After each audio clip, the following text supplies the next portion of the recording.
Hello and welcome back to a brand new episode of the Pick a Side podcast. My name is Joel Moran and now I'm here with River Brown, Andrew Velez, and John Tortorelli. And this is an episode 503. On today's episode, we will be going over our power rankings 16 through 9, top 10 running backs in the NFL, Cam Ward's rookie expectations, and under talked about first overall pick. And we will be giving our list for the most improved teams in the NBA. Fellas, how you guys doing today? John, did you see the last episode beginning? I did. The audio was a little bit chopped, but I thought you guys had a good show. No, did you see how they were talking about us being on vacation together at the same time? Oh, I didn't see that. You didn't see that? No. Yeah, they were talking about how we were both out and we were probably together. Yeah. I didn't mind it at all. It was a good time. I really enjoyed Vegas, and Riv and I were step by step. It was a fun time. So yeah, we're pretty much locked in. But excited to be here. Excited to get my chair back. Definitely you guys had a good episode. That was one of the first, I want to say like the 5th episode I really watched for real. But I liked our conversation. You guys had a good episode. Excited to talk about what we're talking about here today. Doing running backs again for the second time since one episode got. First time for the public. First time for the public. Second time for us. Football season is almost here. And some of us at the table will not be happy this year. Others, we will be. We'll be ecstatic. We'll be here in January and, December and stuff. Others won't be, unfortunately. You'll be out in November. But yeah. I'll be here until February. With the Jets? With the Kansas City Chiefs. You guys ain't making it this year. Okay. Yeah. That's what they say about us every year. I will say that every year, and I don't care. Don't look at me after you say some shit like that. Every Joel, year they please. say that about us, and we continue to prove them wrong. Yo, all the naysayers. It actually made me throw up at the fact that I saw your setup, and instead of a Jets jersey behind your chair, it was Patrick Mahomes. If you had a Sanchez jersey back there, bro, I'll be transparent with you. I would have been moved. I have a Sanchez jersey. I have a box of Jet stuff. I have Sanchez. I have Darnold, Sam Darnold all day, baby. Sauce Gardner, Darrell Revis. And you chose Patrick Mahomes. Yeah. Makes you wonder. Jets got to make the playoffs before I put them on my wall. They've been there your whole That's life. a wall of success. That's a wall of inspiration. I can't look at the Jet stuff and be inspired. No. It's a productive workspace. John, you would put your Steelers behind you, right? Yeah, but different, though. The Steelers haven't made me suffer the way that Jets fans have had. I got a Broncos-themed room, and for 8 seasons, we were garbage. Even if we were garbage, I would still have a Steelers jersey up there. Thank you. 8 years, double that. That's the Jets. Yeah. Right there. No, your team's disgustingly poverty. Yeah, I understand. Dogs. I understand I would hang that. up a Palomalo jersey if they're running behind me. Or Palomalo would be paying. Yeah, I mean, that's my guy. That's what got me into football. I had a great week. I'm excited to be back here. This first day back off vacation. I'm not going to lie. 2 episodes ago, I heard Riv talking crazy on my Steelers. And shout out to Drew, because Drew was the one holding it down. Hey, it wasn't just me. It wasn't just you. So before the show, Riv and I made a bet. 50 G's or 50? 50 G's. 50 G's. We do not have that. That would have been a lot. And the bet was a over 500 versus under 500 record. Riv said, I think they'll win 7. I said it'll at least be 9. There we go. I went to Vegas when we was at Vegas. I went to the Raiders Stadium tour, and I thought of an idea for a collection because I was on the line and I was in their shop and I didn't know what to buy.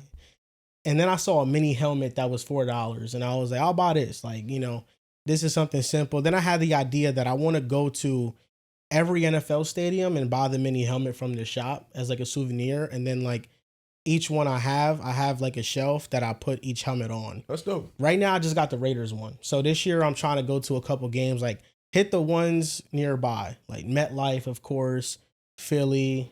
I got to go into disguise there. But, Pittsburgh, I'll go with John. Hell yeah. Why do you have to go in disguise in Philly? No, I feel like I'm not liked in Philly. You're not.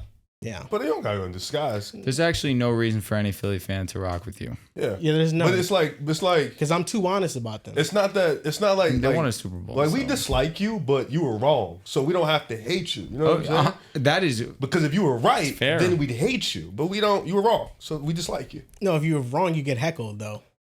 Nah. You get heckled for sure. Oh yeah, for sure. But they don't care as much as if you lost. Walk around, oh, that's the guy, clown face who picked the Chiefs. If you were right, they would definitely hate you more. Still need to hate you though. We won. That's like Nick Wright. People hate Nick Wright over the Mahomes stuff. But he's right. He was right a lot. About Mahomes, yes. About Mahomes. He had his Jokic takes That didn't make me hate him. This made me disappointed in him. The Jokic takes are pretty unfortunate. Going from Mahomes to Jokic, like you've had that in the chamber for a while. I'm not gonna lie, I get it. You just get a couple chips. He could be the Mahomes of the NBA. Yeah, I mean, as far as his how dominant he is, he's not Mahomes. It's a different. Mahomes is the greatest player ever, with Tom Brady, 1 and 2. There also has been seasons where quarterbacks have been better than him. Jokic will never be a top 3 player in the history of the NBA. Mahomes he's is like not 28, that, so it's not. Mahomes is not that. a bad take. No, he's not. Yes, he is. No, he's not. Top 3. So he passes. Okay, that's also different, and also not yet. But what do you mean? Who's over him? You know who he's gonna say. Tom Brady's over him. You know who he's gonna say. I can see Joe Montana screaming at that. There is no argument for Peyton Manning. Why? Sheesh. Because he has 5 MVPs. Patrick Mahomes' Super Bowls actually came off the back of his greatness. And also his defense. His greatness. His defense, too. Patrick Mahomes, with the 32nd ranked defense in yards in 2018, went to the AFC Championship. Hey, Tyreek Hill? Peyton Manning has the greatest. They go to the Super Bowl that Peyton Manning has the greatest quarterback season of all time. Peyton Manning also led a team with the highest offense with the bottom 5 defenses multiple times with his time in Indianapolis. That's while he was on the Indianapolis Colts. And his brother's a better playoff player franchise. There's a chance you could argue and that. Mahomes is the best playoff quarterback in the history of the game. Playoff performance ever. Eli's Hall of Fame case is off this playoff. Mahomes is not better than Brady in the playoffs yet. Every number points to he is yards per he's game, also played rating, less. QBR. The per game stuff he has for now. Okay, This so sounds like you don't LeBron want to use. versus So MJ. you don't want to use in totality, because in totality, Mahomes' numbers are better. No, in totality, Brady's numbers are better. On a per game basis, Mahomes' numbers are better. But that's not totality. Okay, that's not totality. But per game is what I care about more. Okay, that's different. That's what you care about. That's going to be different because of cumulative If games. you have a larger sample size, then it's you're going to have more overall numbers. No, you'll have less. No. What you're saying is on the per game, he's cooking. Well, not if you're consistently elite per game. I mean, Brady has maybe 3 of the best 5 quarterback performances in the playoffs, maybe ever. He also and plays Mahomes had 50. The best, arguably, quarterback season in history of the NFL. Won MVP, 5,000 yards. Peyton Manning's season was better. Patrick Mahomes actually set the record for the most scrimmage yards by a quarterback in an NFL between season. Brady and he capped difference off between his Mahomes 2022 and season with a Super Bowl MVP, leading his team to a Super Bowl on a bum ankle, and Peyton Manning choked and had an all-time collapse in his MVP year where he threw 55 touchdowns. How many years did it take for Peyton Manning to throw for 55 touchdowns in his career? After a broken neck? After a decade in the NFL. Mahomes threw 50 touchdowns in his first season as an NFL starter. Mm-hmm.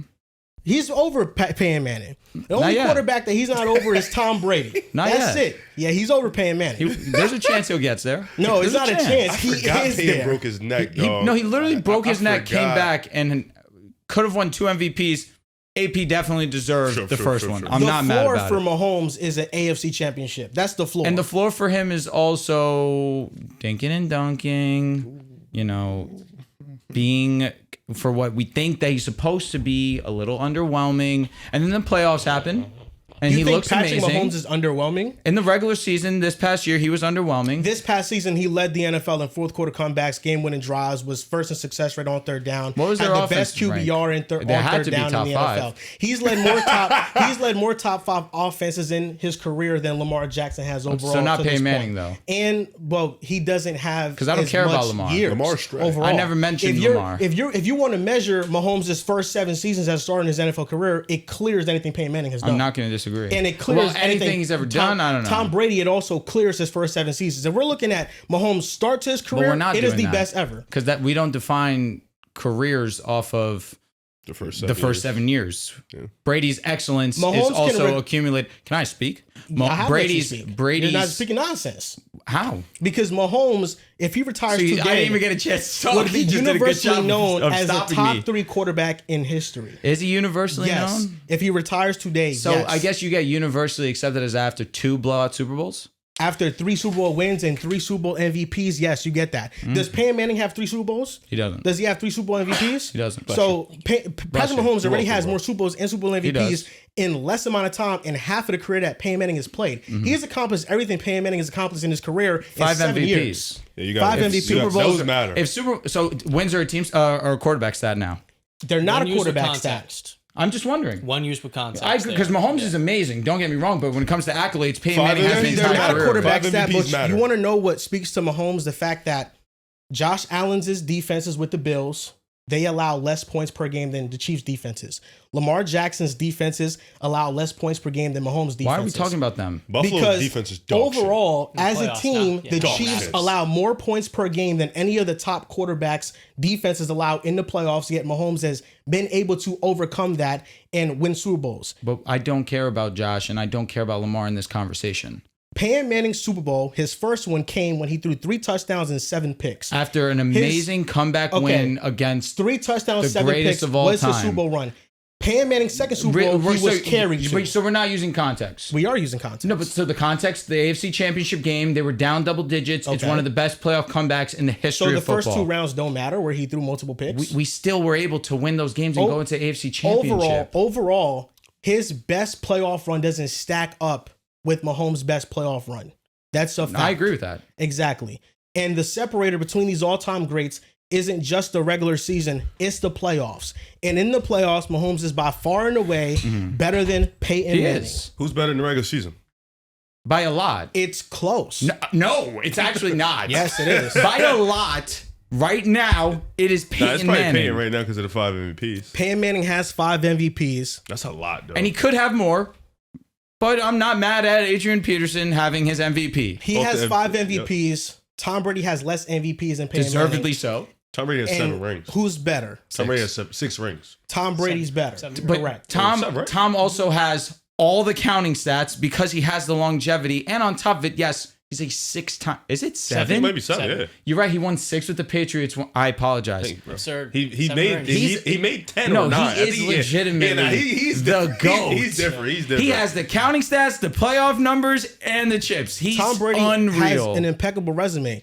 Mahomes has played as a starter for 7 years. He's been to 5 Super Bowls. Yeah, that's He's impressive. won 3 of them, Yep. and his floor is the AFC Championship game. Can you imagine how good Peyton Manning was at that time before Tom Brady went on his unbelievable, you win 4 more championships after you win your first 3?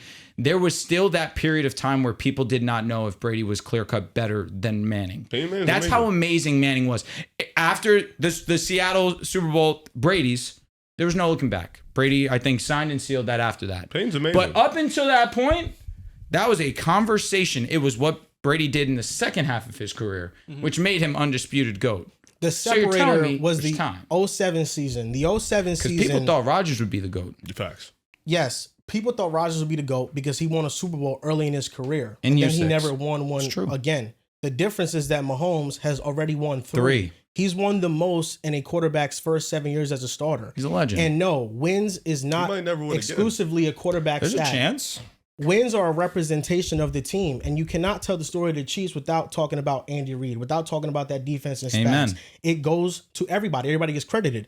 But Mahomes is without a doubt, catalyst. the driving force 100%. of their success. I'd be lying if I So said that is the otherwise. difference. In all 3 of Mahomes' Super Bowls, I can say he Jalen was the Hurts. driving force for why they won. With Peyton Manning, I could say that happened one time. So I think him doing what Peyton Manning struggled I'd to also do. disagree.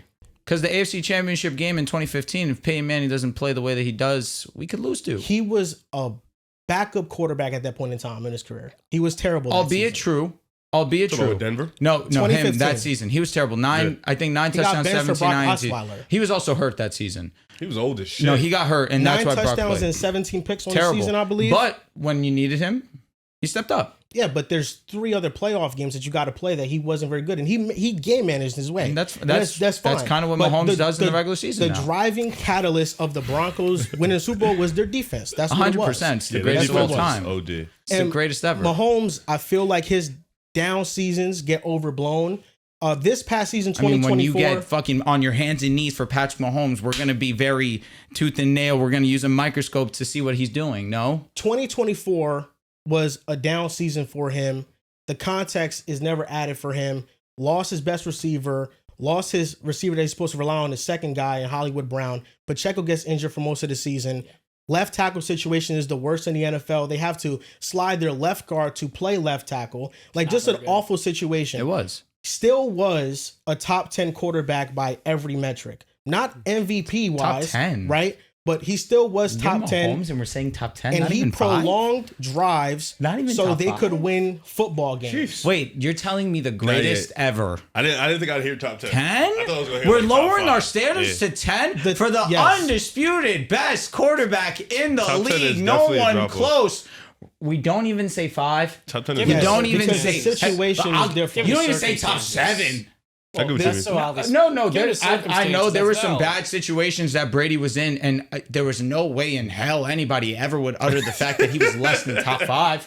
Well, yes, statistical He had season. Chris you Hogan, can he had argue Malcolm statistical Mitchell. seasons. Yes, he was that. Ugh. Gronk in those years. Pretty nasty. And that was towards the back end of his career, too. And I don't think Gronk was on that team that they lost in the first round to the Titans. I don't think he was. He was not. Because Gronk ain't losing no That's fucking title. I 2019. don't think he was on that team. I think he came back the next year. That he came did back come back for- the year Yeah, after 'cause in they- Tampa Bay. Yeah, I think he took that year off. Now he's He hilarious retired for at that. first. Jabal is highlighting a pretty good point. There. No, he is. There's Their a few tackle points he's making situation that's was great. There's context to and the- There's a lot of They great lost points their he's three making. best weapons outside Kelsey, who was regressing. Oh, listen, don't get me wrong. I agree with what he's saying. The offense in 2023, though, also was a little bit underwhelming in the regular season. Come postseason time, it turned it up. Travis Kelsey remembered that he's Travis Kelsey. We were anticipating that in this postseason. Unfortunately, it never happened for KC fans. In 2023, it was also the same. Who I blame more than anyone for Patrick Mahomes being underwhelming in the regular season. It's not Patrick Mahomes. It's not the wide receivers, the weapons, although that is a problem. It's Matt Nagy. Once the Matt thing. Nagy gets fired, I think we'll get regular season Mahomes back. For right now, Matt Nagy will continue to hold that offense back. I think that the expectation that the best player in the NFL has to play like the statistically the best every year, I'm not saying. Is Did a I say fallacy. that? I didn't say that. because with that, I just that's, said, that's, give me top 5. That's being All held I said was against top 5, Mahomes top now. 10. That's being There's held a lot against of great Mahomes now. quarterbacks.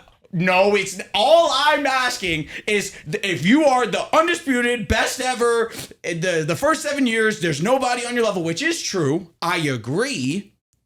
Then we can't lower the standard while you're in your prime. This is still the peak of your powers that you drop from number 1 to now we're talking top 10. It's not lowering the standard for him. Would you ever do that He's for still- Rodgers? Would you ever do that for Brady? Did you do that for Breeze? Yes. Was Breeze ever out of the top 5 at the peak of his Well, powers? Mahomes is not out of the top 5, Drew. But you That's just said he not. just said top 10. Would you ever? playing. Yes, statistics wise, obviously with my eye test and what I see, Mahomes is still the But best even player still, in the world. Brady, Rodgers, Breeze, Peyton, they were never out of that Okay. top 5. I still There expect were statistically him there to play were like years a top 5 player. where they weren't at the top of their game. Top quarterbacks had that. Tom Brady didn't have every year where he threw 50 touchdowns. When you're looking at Peyton Manning, you're acting as if he had an MVP year every year. Damn near. His first year, 26 touchdowns, 28 picks. Yes, Second year, okay. 26 Rookie of the touchdowns, year. 15 picks. Uh-huh. Third year, 33 touchdowns, 15 Get ready picks. because it's A about to very get great year. fucking incredible. Okay, Get fine. ready for the ride. Okay, get Get ready. ready for the get ready. ride. Get ready. Next year, 26 touchdowns, 23 picks. Okay. Next year, 27 touchdowns, 19 picks. That's great. That's a good. Yeah. 29 19's high. touchdowns, 10 picks. Great 49 season. touchdowns, 10 picks. Here we go. Here's the ride. Here's the 49. ride, Drew. Here's the ride. His first MVP came in 03. That was 1, 2, 3, 4, 5, 6 years into his career. And then he went back to back Also, MVPs. Indianapolis His 6th and Colts. 7th year. After that, we didn't look back. Indianapolis was poverty. Yeah. Indianapolis Those also teams had an a insane Hall of Fame offensive running talent. back and They an amazing definitely receiver. get a lot of great talent without a shadow of a Reggie doubt. Wayne, Marvin Harrison, And then you Dallas look Clark, what Peyton Edgerrin Manning was James. able to build up with some of those And then players. choke in the playoffs. Brandon Stokely. The defense also was not good. But he choked in the playoffs. He definitely had moments where he choked. For his standards, there was definitely moments where he choked. in the playoffs Power overall. rankings. He also would go up against the best defense every single season. AFC was dogfight. Let me ask you something. Hey. 70.5 passer rating in your Super Bowl win, 3 touchdowns, 7 interceptions. What is that? Not good. So why was he Super Bowl MVP? 40 touchdowns, 25 picks in the postseason for your career, 87 passer rating. Not good. 14 and 13 record in your playoffs overall when you are the best player in the league every year. What's that? He was damn near the best player in the league every year. The thing with Brady, why Manning was looked at as a better player early on, is because people weren't giving Brady his credit early on. 'Cause the defense until the was 07 stacked. season. Absolutely. And then in the 07 season, when Brady started to take off statistically, he started getting that recognition when he did it more consistently. And Deservedly listen, so. every year a quarterback doesn't play at that type of level. When Peyton Manning had 26 touchdowns and 23 picks, nobody was saying that he's still not 1 or 2 at the position in the league. Mahomes is just 2 years removed from the best season by a quarterback scrimmage yards wise in NFL history, throwing for 5,000 plus yards and 40 touchdowns after losing Tyreek Hill and his best weapons being Travis Kelce, who's a Hall of Famer, no doubt, but then Juju and then a rookie and Pacheco, who's a 7th round pick. I mean, this was an offseason that you were questioning his greatness and what he's going to do. Which and year? then 2022. Okay, we're going back 3 years. When he lost Tyreek Hill. Yeah. He won a Super Bowl that year, but then 2023, just 2 years ago, I questioned him, but what my hot take was coming into the season that he was going to be MVP. You could throw that in my face prior to the season starting, I agree. And then after the overreaction week 1, I said he was going to be MVP. Nevertheless, I'm glad you stopped reading Peyton Manning stats after the 49 touchdown season because you know what it was. It was banger after banger after banger after banger. Yes, it was 49 touchdowns and 28 and 10, 31 and 9, 31 and 14, 27 and 12. In 08. And that was year 4. The 26 and 23 was year 4. Like Manning, it's 2001. Manning won his first MVP 6 years into his career. Mahomes won his first MVP his first year. Manning won his first Super Bowl at 30. These players are better earlier. At the end of the day, Brady had years before 2007 which were on par with what Mahomes has been the last 2 years. And even though his best year in recent seasons was 3 years ago, he's been in the Super Bowl every year since, and we just watched him put that team on his back, at least offensively speaking, when there were multiple things falling apart. And you even highlighted, too, you have concerns and skepticism of Matt Nagy, which adds even another element that you can point to if you want to look at that specifically. But I look at the offensive line's issues. I mean, they're rotating in absolute backups at the tackle spot, and Mahomes has not nearly enough time in the pocket for the play to develop. So I just feel like the Peyton Mahomes thing, that's a different discussion, but as far as like the top 10 this season thing, we all know Pat Mahomes is still, at least to me, he's clearly the best quarterback in football, but you can be like Brady was in some years, maybe top 10 in productivity, but still clearly first, second, or third in the NFL. Brady was pretty great statistically almost every season. Well, I'm saying earlier in his career, 2004. Well, early in his career, I don't know. On par with what Mahomes has been the last 2 years. Y'all comparing years of Tom Brady and Peyton when they weren't Tom Brady and Peyton. Like, it's 20 years of passing evolution, which you can factor in. But just because you're a superstar quarterback doesn't mean that you can't have a year, maybe your productivity's out to the top 5. I feel like giving the context, that could be necessary. I'll give context. Andy Reid. The floor with Mahomes is, we just mentioned the AFC Championship, losing in the Super Bowl. His worst season, belting ass. His worst season to date, right now, recently, is losing in the Super Bowl. And then last year's 2023 season, while the regular season numbers aren't on par with the MVP stuff that we should expect from him, in the playoffs, he was first in QBR. In the playoffs, he came back down double digits to beat a stacked 49ers team. And he was exceptional in every single playoff game. We're talking about 2019? 2013. 2023, sorry. Oh, 2023. They were down double digits. For me, like 12 or 13. They were down 10 heading into halftime.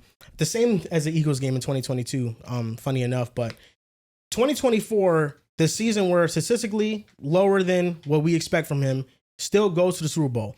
Last year in 2023, statistically, the regular season wasn't what we expect from him, but then in the playoffs, 100%. He became the best guy in the league, 100%. and he won it all. Agreed. So that's a year removed from him doing that. He's a GOAT. I'm giving him grace 100%. that he deserves the benefit of the doubt. I will give him the benefit of the doubt too. I don't think that the top quarterbacks every year, unless they played for an offense that needed to play catch up, you have statistically that year all the time.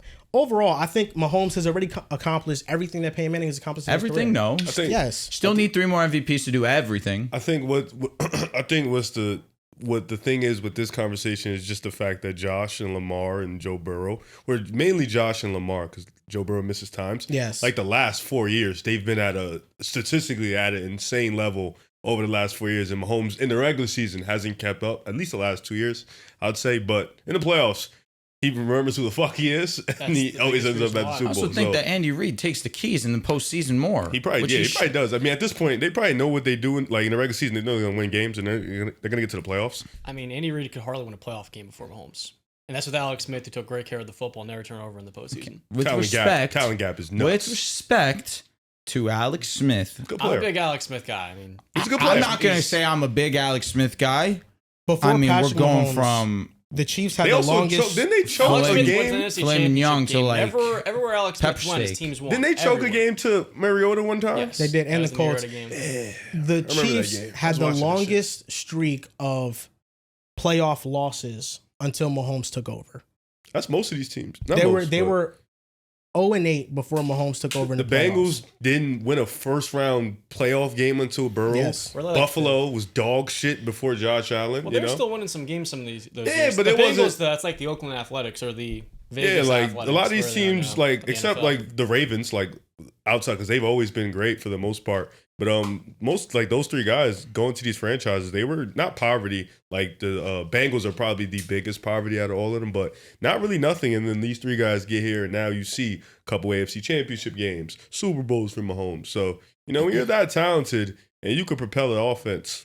Great quarterbacks elevate their teams. The Andy Reid's offenses before Mahomes were 13th in yards per play on third down in totality. There were some years where they were bottom barrel. Mm-hmm. Since Mahomes took over, they've been number one. Yeah, Mahomes and so much better. Third down, the money down is where you keep drives alive and where you expect the elite quarterbacks to make plays and extend drives. Like Peyton, first year off of fusion neck surgery, getting cut from the Indianapolis Colts, going to the Broncos, and making them one of the best offenses in the league off rip. This is a guy in Demaryius Thomas who I think had under 600 yards a year prior, and also giving credit where credit is due, Demaryius Thomas having the talent as well to be one of the best receivers in the league, to get him to the mark of 1,600 receiving yards, to get him to the mark of being top 3 in touchdowns. Julius Thomas. 100%. Where there was a point where Broncos fans thought that Eric Decker was better. It was just you didn't have the quarterback, and this is with respect to Tim Tebow, who is one of my guys. It's just levels. Again, there's levels. Who I wouldn't even say Tim Tebow's of the level of Alex Smith. You just get a guy like Peyton Manning, and you go from being one of the worst offenses in the league to immediately top 5. They still didn't peak as high as Mahomes. Mahomes. And 55 because Still didn't peak as high as Mahomes. Mahomes is still chasing that. Power rankings, 16-9. You think he peaked as high as Mahomes? He has 5 MVPs, bro. But you think he peaked as high as Mahomes? He has 5 MVPs. You answer the question. Yes. Yeah. Peyton Manning peaked higher than Patrick Mahomes. Oh, you said as high. So the answer is peaked higher. If that's the question, Mahomes nobody's peaked ever peaked higher than Mahomes, correct? He has the greatest individual peak. Okay. Yes. Nah, I would So say I won't Brady. care. Tom Brady. Yeah, I Wait, would say no. Brady peaked higher. Brady. Did Brady peak higher then? No. I You wouldn't can say argue that. it. I mean, I would you say can argue Brady it. peaked higher. What's You Brady's can. peak that's higher than this? 2007 would be the regular season measure. Okay, that you use. and then Mahomes did that. Both didn't win a Super Bowl. I would say the year they beat the Falcons. So we're going later when Brady 'Cause I was feel like that was when 37. He was, yeah, like Brady peaked like 2-3 different times. So I'll be Brady, honest. but that's what I'm saying. So Yeah. Brady's peak is at 37? One of them, yeah. He's insane. Brady peaked a good. I mean, 3 there's times. a reason why he's the GOAT. Yeah, like then in Tampa, he went over there. He threw like 35, 40 TDs. And then the year after, People he thought it threw. was- people He thought it led was the league in cooking, touchdowns. yeah, when they lost to the Titans, people thought he was washed as fuck. Which He is went to nuts. Tampa Bay and he wasn't washed at all. Actually, There Super is Bowl's first year? no quarterback in the last 25 years that has had an individual season as great as 2022 Mahomes. 2025, you're saying? 2022 Mahomes. I'm sorry. Since in the last 25 years. Since 2000. Mm-hmm. 2022 Mahomes? Yes, there's been no quarterback that's had Is a it because better he won the Super individual Bowl? Because season. I feel like if It's He because did have 5,000 It was incredible yards. that year. 5,000 yards, most scrimmage yards by a quarterback in the history of the NFL. yeah, Brady ain't gonna get all that. MVP, Super Bowl MVP, Super Bowl championship, rolled his ankle against the Jaguars and won that on a sprained ankle. Yeah, And came back down double digits in the Super Bowl. that's fair. That is the best individual quarterback season. And then he has I don't hate another it. MVP on top of that and 2 more championships on top of that. Yeah, his other MVP season starting 50 touchdowns his first year as a starter. And that wasn't his best season, which is absurd. Arguably. No, it was nuts. His most best- fun season to watch was easily his first year. Yes, Yeah, and then but he his most became productive- And then he Tom got Brady. Productive, Yeah. of course. Yeah. Yo, shout out to Mahomes. What else can you say? Yeah, shout out to It's Mahomes. a great conversation. I'm glad we started it off It's with Patrick so Mahomes. like the most dried out, boring conversation. No, I think I enjoy having these we take conversations. the greatness of Mahomes for granted. No, too we often. don't. Yes, we all we have do. him number one. I don't. I genuinely just don't give a fuck about him. Yeah, we Yeah, all have and him I just number cannot one. not care about the greatest player that we've ever going to see in our lifetime.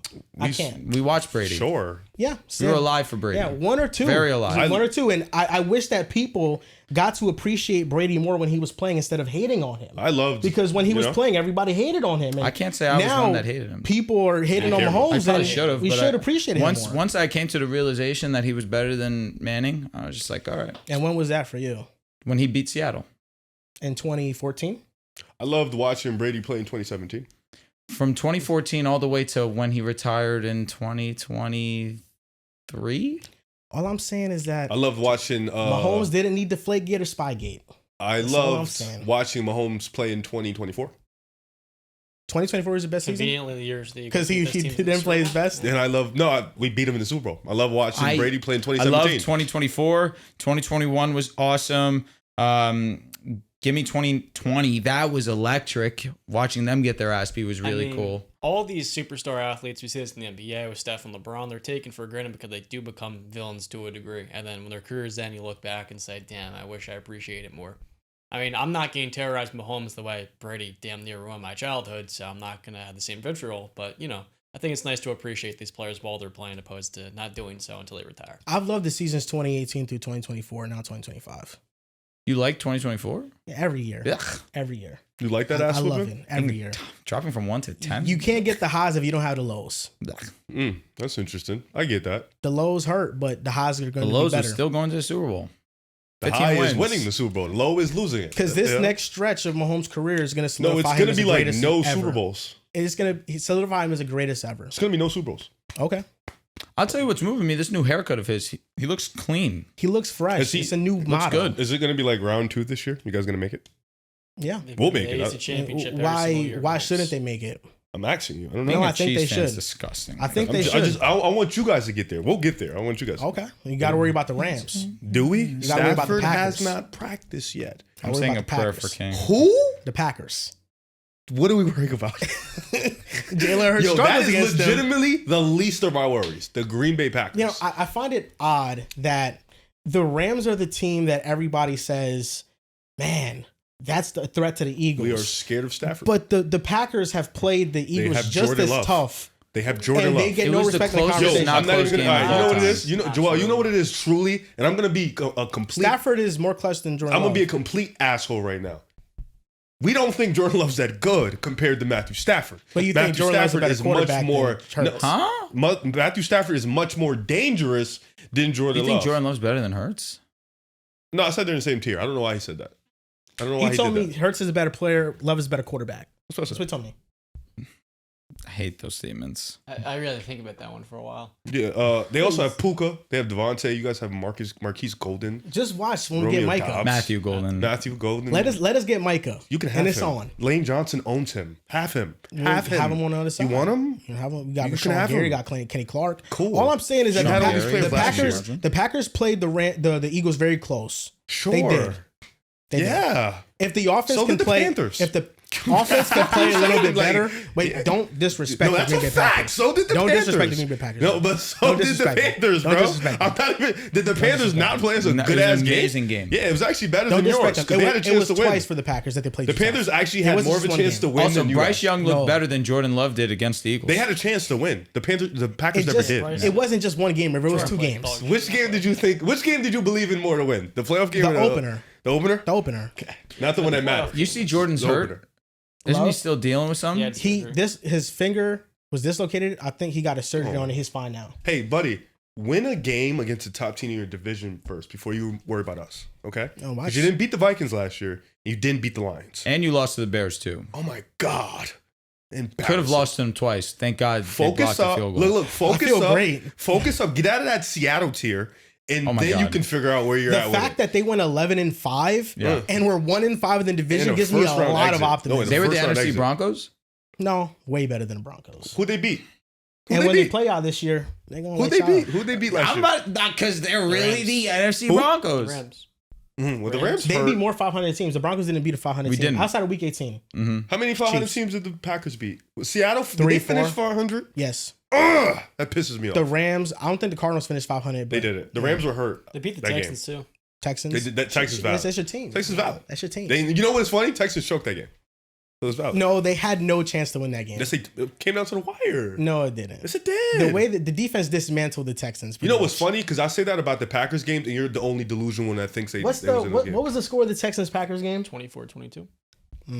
Yeah, I know. It You know, didn't you feel didn't- close. It's actually like the playoff game what you just Nah, mentioned to me. That one, no, I watched that, one game. didn't I feel watched close. every CJ Stroud game. That game was close. That game, CJ Stroud was terrible. That game. And it was still close. That How tells many you yards something. did CJ Stroud? No, have? he was Not 100. he was awful that game, and you won by 2 points. That's why I'm saying that that game didn't feel close. Nah, it felt Stroud close, bro. couldn't move the ball. He couldn't get a first down.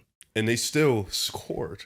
Like I said, it was like the playoff game where it was close, but not really. All right. Not really. All right. If that's what I feel differently, but. That's kind of like the story of the Packers. It was close, but not really. Yeah, I didn't feel like the Packers were that close to the Eagles when they played. No, it wasn't. Thank you, John. He's It the really only one that wasn't. believes that. The first time? John, he's the only one that believes that, bro. No, they weren't. They were going tit for tat. Tit for They what? were possession behind plus the entire game. In a Brazil game, The no. Eagles had- That's the that's Eagles- It's the insane. guy saying he That's kept insane. blaming it on the floor. The That's Eagles insane. had the clear advantage of momentum the entire way. That's insane, Look at bro. him, look at The him. Packers were right there the entire game. And if Love didn't get hurt, he was The Eagles were going in to win that complete control of game. that game. What? If Love didn't get hurt, he was going to win that game.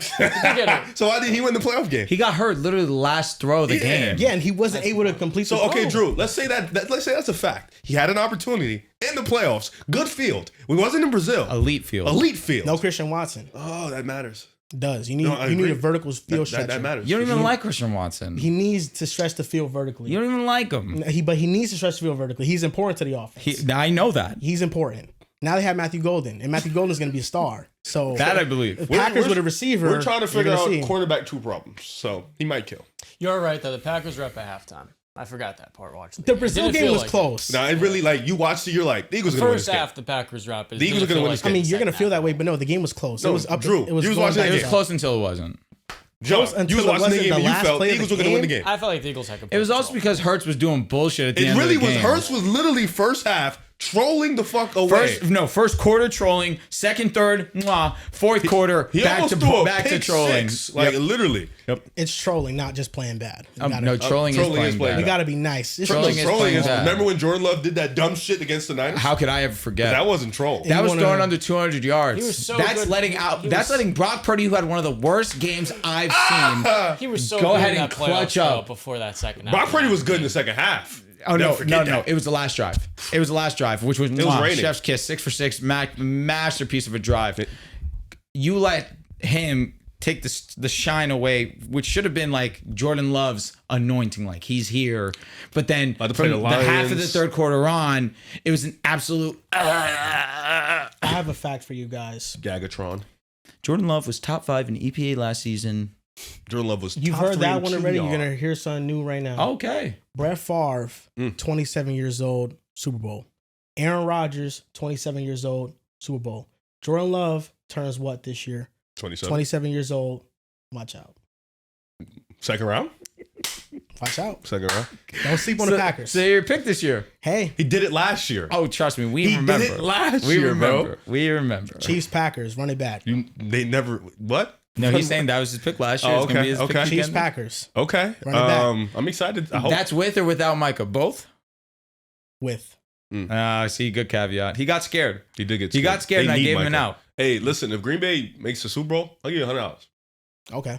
I'll give you $100. I'm actually hoping it's weird. I'm You don't even have to hoping give me nothing. if the Packers make it, I'm really hoping the Chiefs don't make it because I don't want to see either of them lose. You should have to root for the Chiefs. So I'd be rooting for the Packers like a dumbass. I'm hoping that Can't the Packers could face a team like the Ravens or the Bills in the big game. Okay. Okay. You know, I respect that. maybe some variance in the Super Bowl. It's been Mahomes dominated. Dominating what? Just He Just didn't watch him dominate. get bent over and plowed Just for with- 40, he's always in 60 Super Bowl. minutes. Oh, because he didn't dominate. They really just couldn't now. move Yeah, the no. ball at all. I watched the game the other day. yeah, that was such- his only and last such bad. game that terrible in his career. It's not gonna happen. Again. Only Tampa. It's not gonna happen again. Tampa. He wasn't bad in that game. He was so good. You gotta watch the He wasn't tape. How good. many He receivers was dropped good. the He ball? was Against great. Tampa? He was actually phenomenal. Bro, He was I phenomenal. I'm going to be honest with you, Riv. Don't even bother. Okay. It's not worth it. All right, I'm not- Because I'm he's not. going to spew the same thing I'm he not. spewed to me. Watch the game. Tyreek Hill falling right there. Okay. Maybe I gotta- No, you got it. You got it. It's not You got worth it. He was I'm phenomenal. genuine. He's phenomenal. He's phenomenal. You got it. He's He was flying phenomenal. midair. He's throwing the ball right on the dime. I've never seen What nothing more like can he it. do? Okay. It was the best performance in a blowout loss I've seen in the history of the sport Okay. ever. Power rankings. Nothing I'm compares. sorry, which game are you talking about? No, John. The first Super Bowl against Tampa, Tampa Bay. Yeah, it was phenomenal. It was I got incredible. confused. for a second. 2020. Don't It was, even. it was I'll incredible. show you some all 22 I later. don't want to see I'll it. I highlight really. it. I won't I'll read your highlight the mess- drops I for won't you. read your mentions. Don't send me it. I'm good, bro. Like, shout out to him. That was also the game we realized that Gronk clears Kelsey. Gronk is a The moment was too big for Kelsey right then and there. Gronk is like Shaq. Gronk bro, went for like, 2 tugs. And one has Taylor Swift. Who's winning now? Gronkowski. Still? Taylor Swift doesn't Still move the me, GOAT. respectfully. You don't? You're not into that? Nah, I ain't into that. Respectfully. I heard she's diagnosing cover 4 and cover 2. That's pretty cool. That's horrible. You know who was diagnosed? Brenda Songs. Diagnosed. I'm beyond Brenda Song. She moved me. Nah, note that. She moved That's me. a legend to the She game. said the Rams couldn't run. We can't stop the run. I'm like, hold on, Brenda. She still looks real good. She's always been goated. Yeah, now she's a little older. You know what I'm saying? Love her to death. Yeah, bro. Like, you feel me? If you believe Mahomes played that phenomenal, shout out to you. You are a little bit delusional. We're all delusional about our favorite players, for Kidding sure. me? So, I've you said know. Just gotta watch the terrible, game, heinous and things. you know. Yeah, I don't need to watch a game from 4, 5, 6 years ago. So you don't need to watch it to know if he played bad or good. I don't need to rewatch. Nah, I remember in the moment thinking, yes, keep playing terrible, please. The hate in your heart couldn't see any of the good. I definitely right. remember turning the game off like this shit is over. Oh no, Like, I watched it the last second. I said I'm enjoying every minute of this. That shit came off pretty fast. You know, nothing he could do. Offensive line was pretty shitty. Yeah, Hey, listen, he I was followed it enjoying up the with 2 game more too. Super Bowls after that. We all enjoyed the game. It sounds like we enjoyed that game. Hell yeah. Yes, I enjoyed I it. don't care whether he. That's right. That's before you liked Patrick Mahomes. That's when you liked Brady more. No, that Was was that my the year Super he Bowl said pick. Josh Allen was number 1? No, No, that was actually 2021. Going into 2022, There we go. which was actually Mahomes' best year ever. 2021 offseason. Yes, Josh Allen was so phenomenally great. He's still great. Can't He's ignore always that. been- On this side. 2020. Mahomes, the GOAT. 2020 Super Bowl pick Tom Brady. 2019 pin tweet on Twitter. Go check it out. What was it? Go check it So out. that's the thing. He has this pinned tweet from 2019, but there's no context. What's the pin tweet? That Patrick Mahomes is the best quarterback we'll ever see. But then the context that's not added to that is that in between that time period where he made that statement, there's the hint of, oh, but Josh Allen's better than him. That's hilarious. I'll be honest. It was never Josh Allen is better. It was 1A, 1B. No. The quarterback lists are out there, I'm Yeah, sure. No. You had Josh sure. Allen. Yes, It's but okay. that's 1A, 1B. You would have put But 1A, your 1B. list would have said 1A, Yeah, for sure. and Josh Allen would have been it in front said of 1 him. and 2. You 'Cause can't do that. here's That's the thing cheating about game. A and if B. there's a 1B, it's 2. The It's good thing 2. That's about the number. 1A and 1B, A is 1, B is 2. It's always a finesse. 1A, Not if 1B you're is- dyslexic. You can read differently. Wow. No, I still even think dyslexia. People with dyslexia still see A and think 1, and B they think 2. I don't know. Somebody delivered some Dunkin' Donuts to my house today, and they confused my 56 house with 50. That makes sense though, because a 6 has a hole in it, and it looks like a Are you 0. They all Why you're have. They all dyslexic? have angles. They all have figures. 1 and 2. I'm just saying, depending A on and how B. you read it, it could be different. They don't 1A, look- 1B That's all is I'm just saying. a nice way of saying you're 1. One's you're better. 2. Yeah. Yeah. I get it for sure. Got to be nice to some guys, man. Like we said earlier, not every year a quarterback got to be number 1 to be the greatest. Yeah. That's what it is overall. Because there's probably years that Peyton Manning was, the best quarterback statistically, but he was. I just wish my favorite quarterback wins a fucking ring, dog. I just also would hope that if you're not the best statistically every year, I'll give you that grace. You don't have to be number 1. You don't have to be 2. 7? 3, like you don't have to be 3. Hell, you may not even have to be 4. But like, can I ask minimum? Can we be top 7? Like, I think that's a good number. That's a We fair jump all the bar. way to maybe top 15. QBs are talented now. We go all the way to 15. Now I gotta ask some questions. What's Yeah, for going sure, on? for Is it sure. you? Weapons? Play calling? You Like maybe you? Let's look back at that. Circle back to that one. look at yourself in the mirror. You don't got to ask none when you got it all figured out. There you go. Because I don't know, gotta you figure looking it at out. preseason, Mahomes just doesn't look in that shape that you anticipate. Like you would think like the Now? best. Now, no, 1000%. He locked in. He knew what time it was, and I'm respecting him. I said that early on. He just looks clean. He's taking care of himself. There He we go. looks locked in. He's ready. Last season just seemed like I'm better than everyone. I'm a coast. That bite him in the butt, maybe. That ain't him, man. I mean, I remember they were talking about the Super Bowl, and they were talking about how we're gonna win it. Like we got this. We know this team. You had his fans talking about it's the Chiefs. They're picking the Chiefs, and it was hilarious. It really was, man. Straight It really comedy. was. Despite that, it was still a historic season. What the Yeah. ass whooping for sure. No, that's like the Carolina Panthers going 15-1. Oh, yeah, for sure, all the way for to the sure. Super Bowl, like that historic season. And Cam you saw Newton, the MVP. drop off Nah, between them in nah, Denver. Not Amazing. talking. Not Mahomes talking just about went that. 15-1 this year. So. That's what I'm saying. That Yeah. game might have been closer than our game. Like The 2015 Super Bowl. Yes. Yeah, it was closer. Because they have garbage points. We beat them 35-7. 40-22. No. No. He's not counting garbage time. I'm not counting when I seen They're Will not counting Shipley the on part the of the field. game where you're still trying to come back. You have to count. I'm not counting when I seen Will Shipley and fucking Ringo and That shit was like Dak that. Prescott on the wild card versus the Packers. Yeah, like- Throwing So for 22 to 280 all in the 40. second half. He Down by doesn't 30. throw a pick six and doesn't throw a pick in the red you wanna do zone. this. Let's do this. 14 points. I mean, it was really like a 36 to 40 game, if you ask me. Interesting. Wait, If he so if you doesn't- take away all of the mistakes you made in the game, Yeah, it's actually pretty close. If you if you take away the pick six, then it's actually 33 to 22 Chiefs.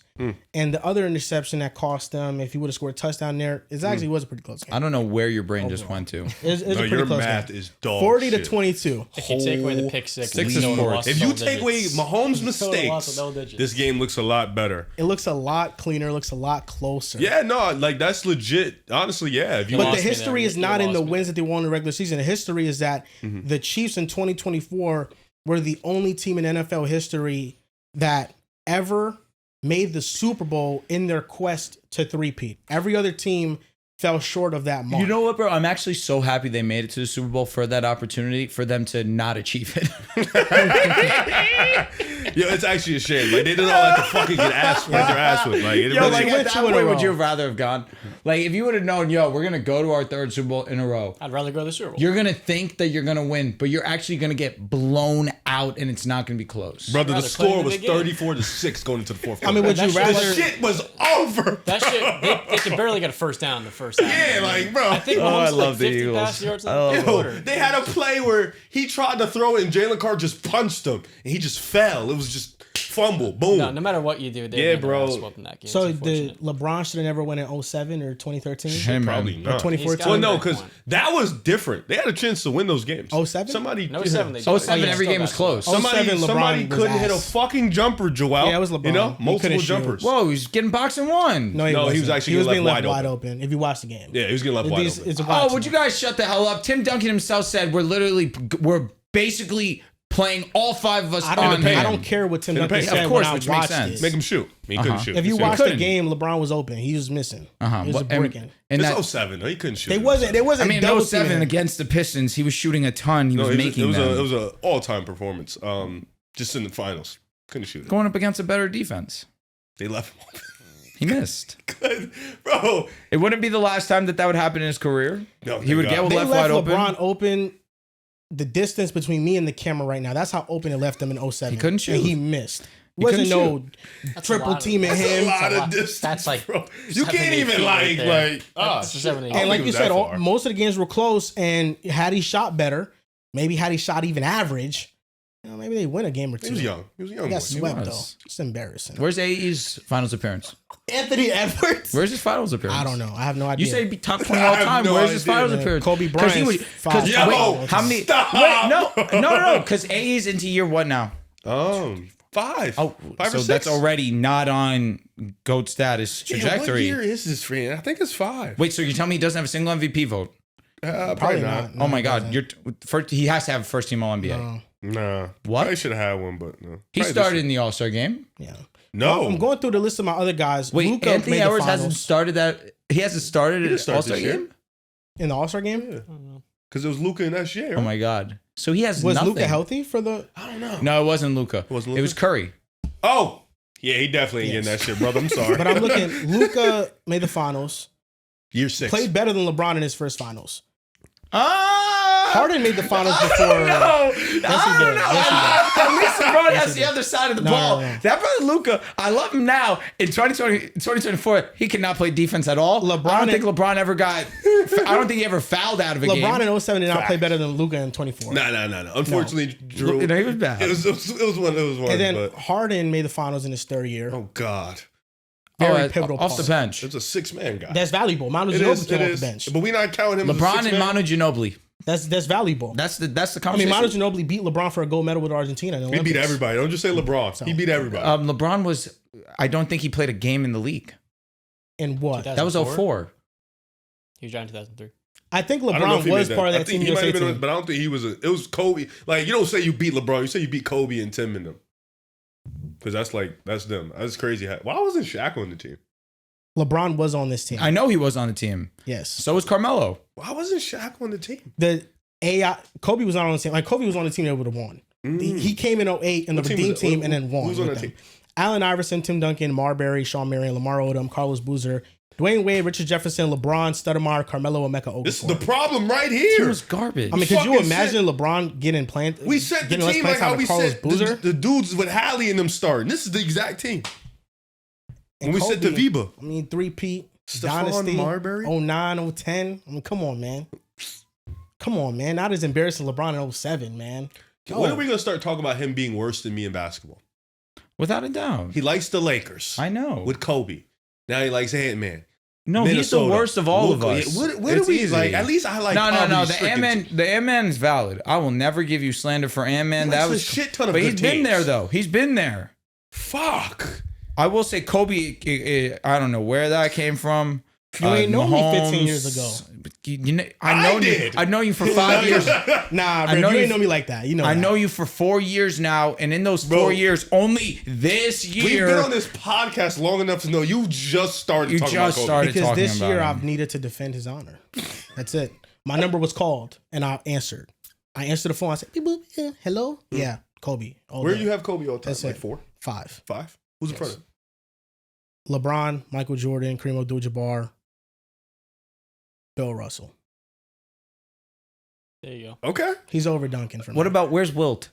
If you're gonna have Bill, where's Wilt? Bill does Wilt's have not in my top. Wilt 10, was a and stat pattern. Wilt's not in the top 10. For me, he's not. But Bill Russell's. Shout out to top Bill. 10.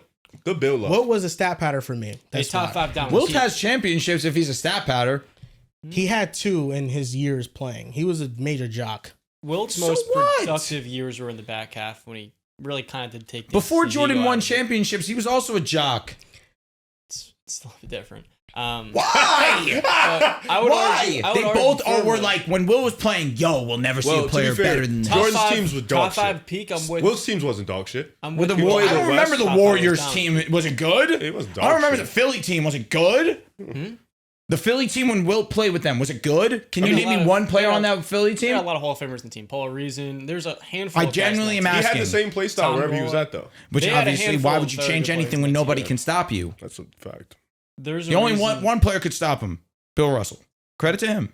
There's a reason why each decade players will advance, and No people doubt. look back at the game in the 50s to the 70s and they kind of scoff at it. But there's a reason why the respect level that Bill Russell got far exceeded that of Wilt Chamberlain, because peers not respect him, not because of the fact He that wasn't was a likable guy. so much more dominant than them, but the way that he played the game. Like, I think Carson made a video on this, is a great point. When he was going for 100 points and he got 100 points, they were fouling the fourth quarter up by 25, 30 points because he was desperately trying to get to 100 points, even though he's at 75. Sounds like me in 2K. And Exactly. his image in the league around that time was oriented around the fact he cared far more about his stats and his perception than actually winning. And that's why he wasn't winning until he got to play for Alex Hannum in 67. And that's where his most productive seasons were. But in that earlier stage of his career, he was averaging 50 points and 25 rebounds.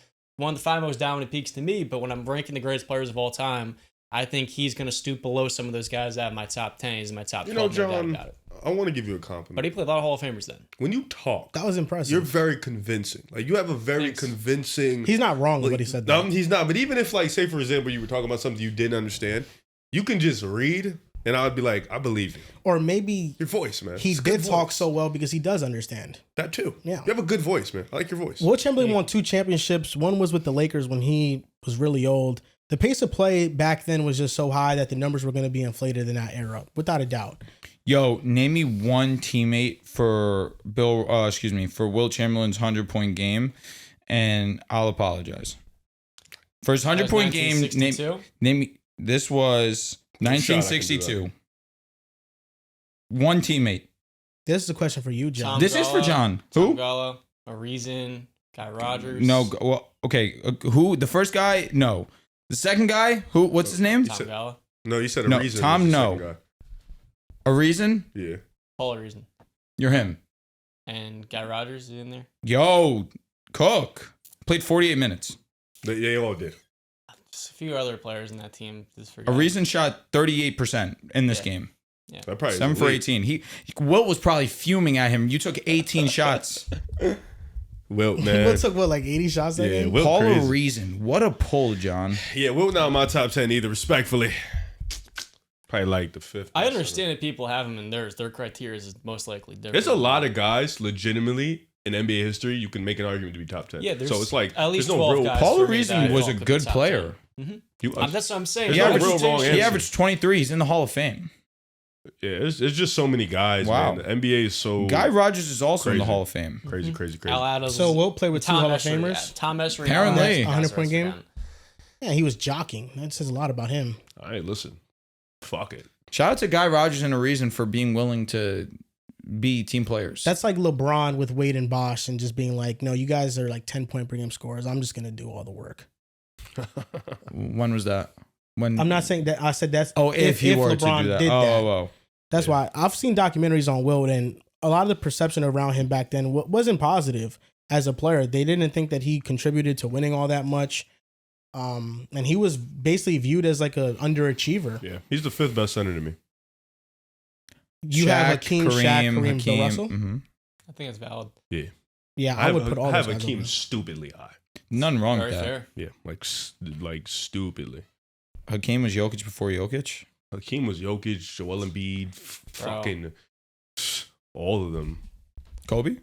No. You know what kills me? They say that Joel Embiid's offense is 7 foot Kobe Bryant. Thoughts? From the post game, his footwork, yeah, it's I can see similar. it. It is pretty I perfect, could his see footwork. it. I could see it. They for have sure. videos of them going side by side, and it looks identical. Embiid has elite footwork. It's maybe the best big man footwork next It's to not Hakeem. nearly Yeah. appreciated enough. He's an elite scorer. He's probably the most talented, one of the most talented centers ever. Yeah, for sure. Oh, yeah. It's unfortunate sure. he's just always hurt, but he's definitely up there. And let's talk about these other playoff teams that are talented. Number 16 in the power Can't rankings. The Dallas Cowboys make it in our top 16. They're the 16th team. So this bracket, this tier is playoff teams. So we are, I guess, cumulatively expecting the Cowboys to be a playoff team In the hunt this for year. sure. Like I think 16 to 14 is really in the hunt vibes. Like Yeah. because there's teams at 17, 18, 19 can maybe sneak in, get a couple wins depending on the schedule. For me, Dallas is very simple. If Dak gives you a full 16, the floor is in the hunt or a playoff team. They've given you nothing less. I think with Cooper, with CeeDee Lamb, George Pickens, this is going to be an electric passing game. Also, I can't forget Jake Ferguson. I think he's a really good tight end too. I don't think they're going to have an astounding running game. I think it's going to be maybe average at best. But that passing game is going to be electric. It's going to be one of the best in the league. Defensively, can they stop the run? That's always been a big trouble for them. But the pass rush, I think, is going to be really good. Is Michael Parsons going to play? I think Jerry Jones has mentioned he's not speaking to anybody about trading Micah, which is good. You don't trade players like Micah. But hey, can we start giving him his money? Pay your guys on time and stop waiting. Especially a guy, I understand Dak, because Dak was a little bit older, and plus he was a quarterback that you kind of understood his ceiling. With Micah, this dude is top 3 at his position. If it's not really outside of Myles Garrett, you can argue he's the best defensive player in football. What? And TJ Watt. No, Micah's better. But Can you stop the disrespect though? Like I didn't like that. What? I didn't like the way you handled You're was it. making a great point. I didn't like He's the way top you 3 handled player. it. Easily. what did I say? Just handle that better next time. Outside of Myles Garrett, I said Micah he's the best I said defensive Myles player. No, but and that was the TJ way you Watt. answered John saying TJ Watt was better. Oh, I you're didn't right. like He that. didn't have I to didn't cut me like off. that. He could just let that. I agree with just let you. me, know what I I'm saying? won't disagree. You know what's the thing with Micah is that people don't really understand how great he is because in all the primetime matchups, the Cowboys defense gets gashed. For sure. And he is oftentimes the guy that the TV broadcast points to and says, yeah, Micah really hasn't had an impact on his game when he is being chip blocked, he's being double teamed, and the other players on the Cowboys defensive line aren't good.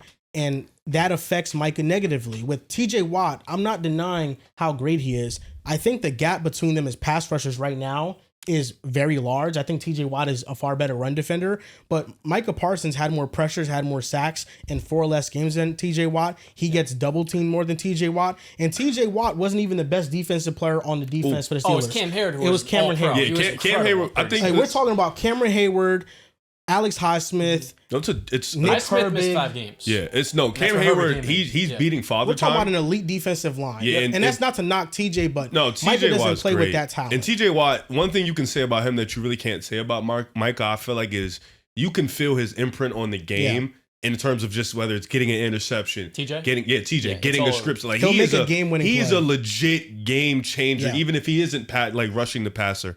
But I think with Dallas, I want to see how their secondary looks because we're talking about two guys in Deron Bland, Trevon Diggs, who prior to this year, why are you smiling at me? Did I say his name wrong? No, Oh, you're okay. fine. Prior to this year, I'm just waiting if you're going to mention somebody else.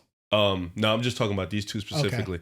Because prior to this year, Trevon Diggs was probably, being regarded as one of the best cornerbacks in football. Deron Bland was a guy who was getting a ton of interceptions, a guy that was, changing the game. Deron Bland goes out for the year. Trevon Diggs goes out for the year. They're a year older now. How are they going to look post-injury? That's something I'm looking forward to seeing because those are two of their cornerstones on defense in terms of just that secondary, especially Trevon Diggs, who before those injuries, he was probably a top 10 corner in football, a guy that was getting better in coverage, starting to be less get interceptions and more stopping guys. The total yards throughout the year was going down.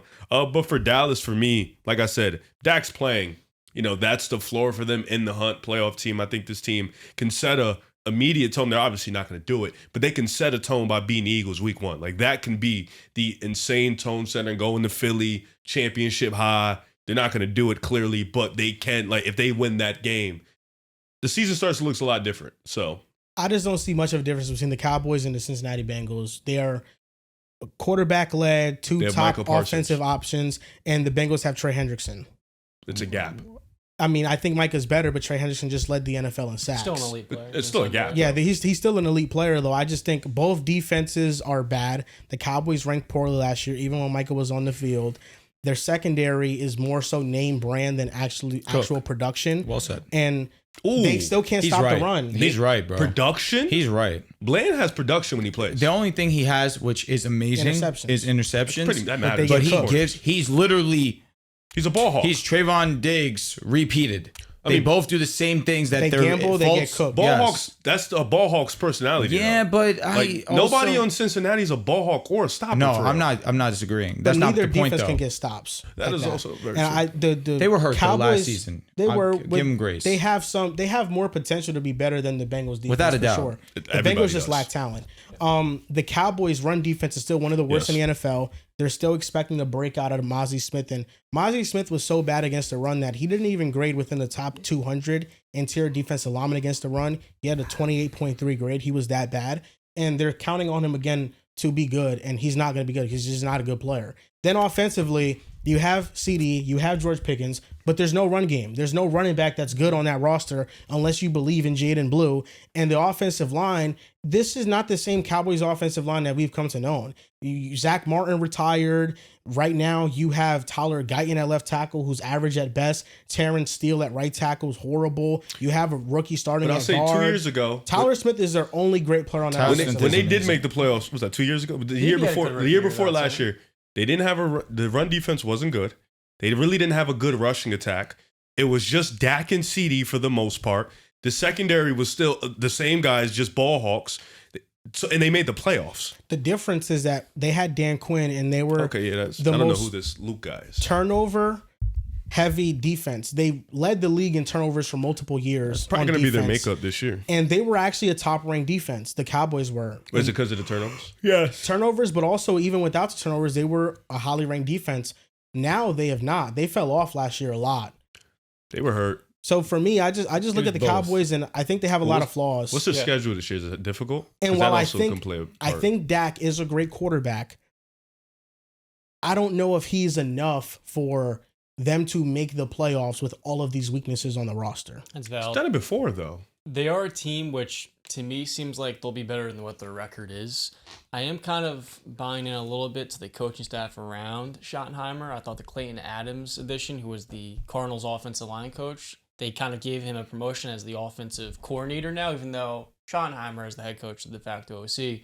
That's something which I think could be a really meaningful difference when you have former first-round picks like Guyton, who struggled when you draft Tyler Booker, and I kind of wonder what this offense line will look like given you have a very good, well-respected offensive line coach, and then Cheer's got a lot invested into it. BB had a very good rookie year for the most part. They exceed expectations. It has a ceiling that it could hit that it's not there yet. But if you hope Guyton breaks out, if Guyton just gets better, that'd be huge. To be good, huge. For sure. They can be really good. They put a lot of capital into it. Sorry, Johnny. And I feel like the Pickens addition is going to be perfect because since Michael Gallup, they haven't had that burner across from CD. And I think now that he's going from Pittsburgh, which had terrible offensive coordinator play for the most part, Just terrible. and then bad quarterback play last year, you finally got very solid, a good quarterback playing Russ, and he gets hurt.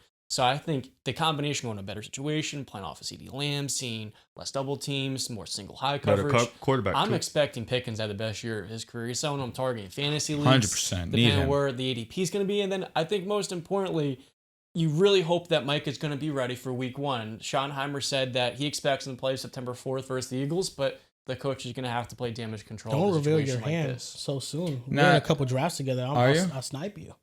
What's up? I'll snipe you out of George Pickens. I know you're targeting him now. Well, we're already in. To be fair, we're in one John's league together. That's a dynasty league. Yeah, I'm gonna build one soon though. Maybe you'll join. Maybe not. Now that you know. My If we plan. do make a league together, then that could be. But I guess our one league together, we already drafted dynasty.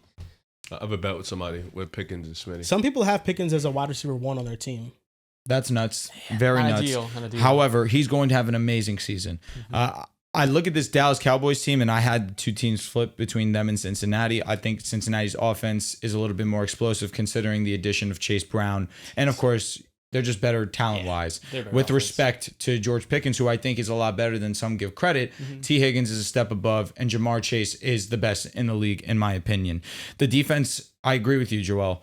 On paper, there is talent, but sometimes they do miss the mark. I do think that both of these corners, yes, they are talented in certain aspects of their game. However, they do give up a ton of yards and they do get gashed because they're gambling so much. I'm not going to say they're bad players. They're not. That'd be wrong and ignorant. However, I think that due to their gambling, it allows for big plays to happen on them, which, yes, the interception's huge and you get your team more chances to score the football. But if you're gambling as much as you are, you're also giving up points at the same. So I look at this defense. You need Micah Parsons. If there's no Micah Parsons on this team, I don't care about Dallas whatsoever. I'll be interested for the offense because I think Dak's going to have a great statistical season. I think CeeDee Lamb's going to be what he was 2 years ago when he did have 1,700 yards, almost 1,800. He was one of the best receivers in football. I think he gets back to that mark because he has somebody opposite side of him with the caliber that is George Pickens, who will be great in his own right. And again, it's not no secret. John's favorite player is George Pickens. You could have bet any fantasy league he has, he's trying to get George Pickens, even if he has to overpay for him. But the Cowboys to me are an enigma because they continue to have a lot of really strong players. There's a lot of great, talented individuals, but there's a lot of holes on this team that makes me very pessimistic about them. That's valid. The final thing I'll say about the Cowboys and the reason why they just feel like they always underwhelm, which they do, is I think it's just the coaching. I think it hasn't been until the 90s they've had a great head coach. Every coach that they have You're a isn't McCarthy great. guy. What I think happened? he's good, but his clock management is abysmally It's bad. terrible. Yeah. It's a big reason why Aaron Rodgers wasn't able to get back to the Super Bowl during their tenure. You look at the 2014 NFC Championship game, I believe it was. I mean, it was just awful clock management. I don't think they've ever had great coaching. You go from now Brian Schottenheimer, you had Mike McCarthy before, you had Jason Garrett for 8 years. Then you had Wade Phillips before You weren't that. a Wade Phillips guy? No, he's a great defensive coordinator. Elite DC. Yes, but head coach, no. Won't That disagree. Barry Switzer. And it's because of, Jerry Jones not wanting to have a real personality in there, wanting to have more of somebody that he can control. Did have Bill Parcells. Yeah, and short stint. Talk about Short personality. like 90s breakup with Jimmy Johnson was True. like the beginning of the end for actually having a great head coach in there. So that's why I think the Cowboys lack, because I think there's other teams that they might not be as talented, but they just have more of an infrastructure. Like we look at the Commanders with Dan Quinn, we didn't expect them to take that type of jump, but it was just that elite coaching. And Dan Quinn doesn't get enough credit. I With agree. the Falcons, second year, made the Super Bowl with them. But their defense was dookie. Yes, he Yeah, brought the in a next good year was culture. good. So I just feel like the Cowboys, they have all the resources to get a great guy in there. They just don't. 15 is the Steelers, and John, I'm not gonna lie to you. I'm kind of siding with Riv on where he feels on with the Steelers, because I just think that there is a lot of room for disaster with this offensive team right now. Even though, in theory, things should be better. Russell Wilson and Aaron Rodgers, DK Metcalf instead of George Pickens. You should love this. Jalen Warren instead of Najee Harris. Jalen Warren, yes. He's going to Hopefully, start as RB1. I know he is. Yeah. I'm excited hopefully for it. Finally, he plays well. He gets his opportunity. But I'm just kind of leaning towards buying in on the decline of Aaron Rodgers more so than buying in on the culture of the Steelers. I feel like the Jets situation wasn't the best place for Rodgers to go to from a organizational standpoint. There was no structure there, but he was declining in Green Bay. He has been declining as of recent years. He's still not that same quarterback that's going to elevate the offensive play around him. And with an offensive line that is very unproven, with inconsistent weapons outside of George Pickens, who I'm not sure what they're going to provide, I just feel like if there's 1 year for the Steelers to go under 500, it's a year where they have one of the toughest schedules in the NFL, and Aaron Rodgers which they did last fails to live up to what everybody thinks he's going to be. And I just think more so, this is more of a reflection on Aaron Rodgers than it is on the Steelers. I just feel like with the way Aaron Rodgers' career is going, it's on a decline, and I expect it to fully plummet this year, and that's how he ends his career. I see what you're saying. I think you're making some great points. There was one stat I saw today, which I think is absolutely insane. I want to credit Mike Greenberg from ESPN, who provided this. In the post-Ben Roethlisberger era, the Steelers are 17-2 in games where they do not throw an interception. Aaron Rodgers has the lowest interception percentage in NFL history. And he went to the Jets, and their defense completely fell apart last year. The first year that he was there towards Achilles, the defense was great. And it was night and day. He hasn't had a top 10 defense, an elite defense, dating back to the year that he won a Super Bowl in 2010. That was 15 years ago. And the Steelers' defense last year was a bit disappointing. As Riff highlighted, in the second half of the year, they started off, I think it was 8-3. They were very good, and they're driving seed in the AFC North, and they lost last five games, and they still managed to finish the season 10-7 in a year where they had one of the hard schedules in football. That's what it's going to be every year in the AFC North. But the questions in Pittsburgh, I don't feel, are much different than what they were in past years. Last season, George Pickens was the wide receiver one. Roman Wilson never played, our third-round pick, who was supposed to be the 2. And there was 4 or 5 games where Calvin Austin was our wide receiver 1.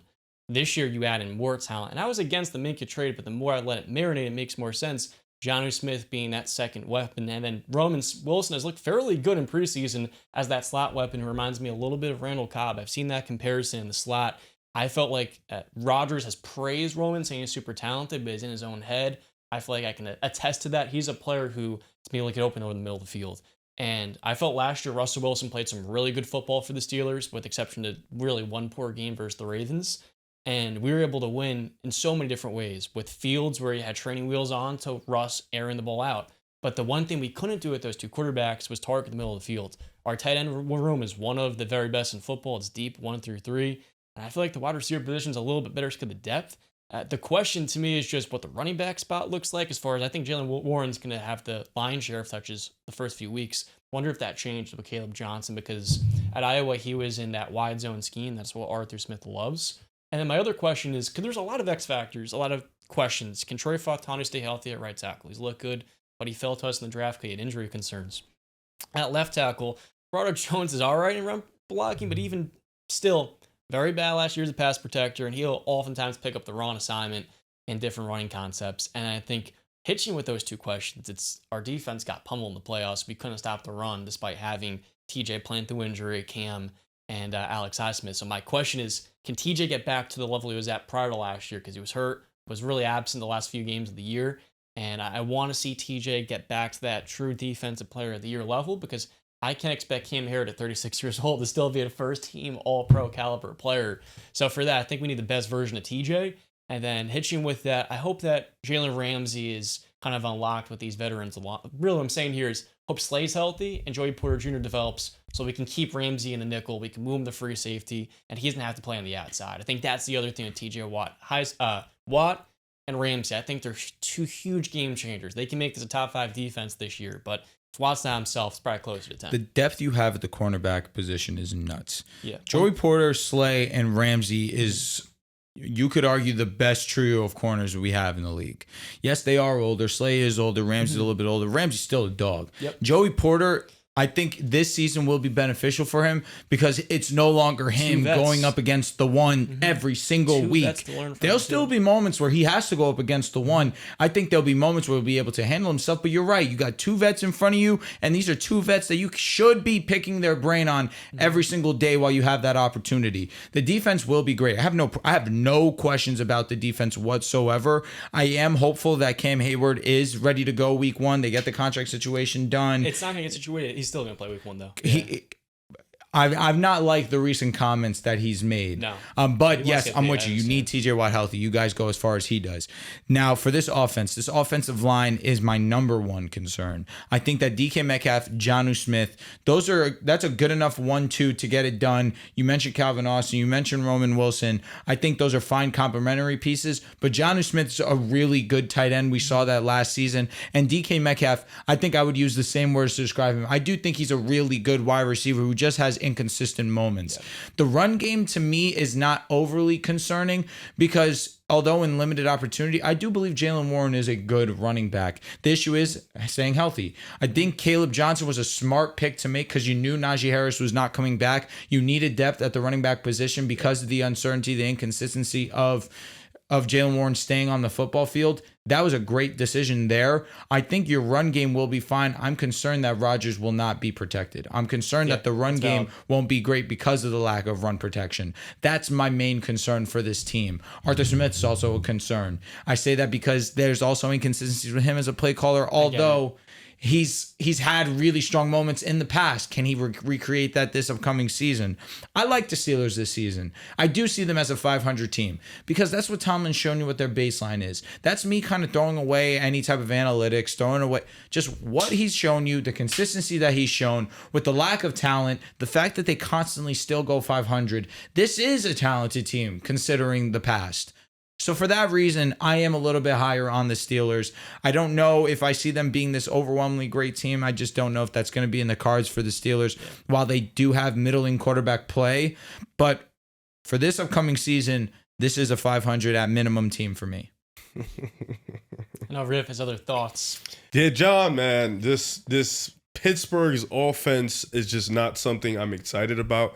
I'm looking at the AFC. I'm looking at the teams you guys beat last year, and it was 10-3. You guys were 10-3, sitting at a nice comfortable. All you needed was one game, and you proceeded to lose 4 in a row. Granted, tough competition. I'm not gonna sit here and act like you ain't played the Chiefs, played the Eagles, played the Bengals, division rivals, and the Ravens again. Steelers thing ever. So like you played some top competition. It was a tough loss. You upgraded from Russell Wilson to Aaron Rodgers. You upgraded from DK to George Pickens. But DK and George Pickens give me the same headache problems, and they give me the same vibes in the sense of sometimes they don't show up in those big moments. You know, sometimes they do have the outside the field issues, and once they're giving the team headaches or just not fully focused onto the game. And then of course DK, just from a skill perspective, is not a guy I'm comfortable with. DK's good off the field. He's played like a 6 foot. Yeah, and I think your offensive line is still in trouble. How are you going to protect Aaron Rodgers? How are you going to get pushed in that run game? I think the defense will keep you in games. I believe that wholeheartedly. I think when it comes down to it, making plays, I watched Aaron Rodgers last year against the Jets in key moments not be able to make plays for that Jets team. There was a couple times where he could have made a play that could have won him some games, and he didn't do it. And I think this infrastructure over there in Pittsburgh, probably the same, maybe a little bit better, maybe a little bit worse. Garrett Wilson, I think, is better than DK Metcalf. I think the offensive line issues are probably going to be the same. The run game. Zach Frazier's him. We didn't say that. Stud. He's him. Yeah, it's just the tackles are questions. It's hit or miss. I think this defense, like we keep talking about, going to be elite. I agree with that part. I think they'll be top 5 in the league.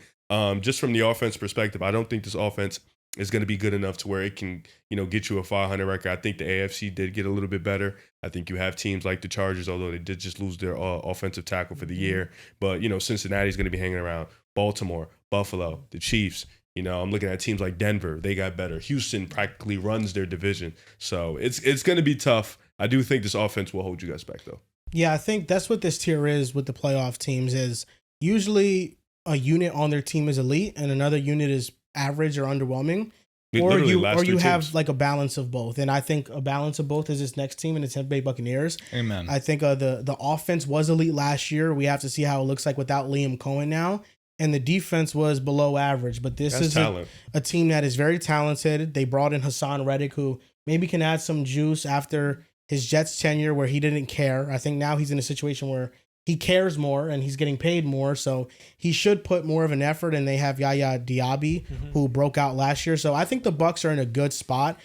I think the biggest question mark is just the OC and whether or not they can go from being a playoff team to actually a formidable force in the NFC and be taken as a contender. I think they get their division is in good tax for them being this super, super high. Interesting. I think them, Cincinnati, I'll even say Pittsburgh. I really feel like they're all in the same tier in a sense.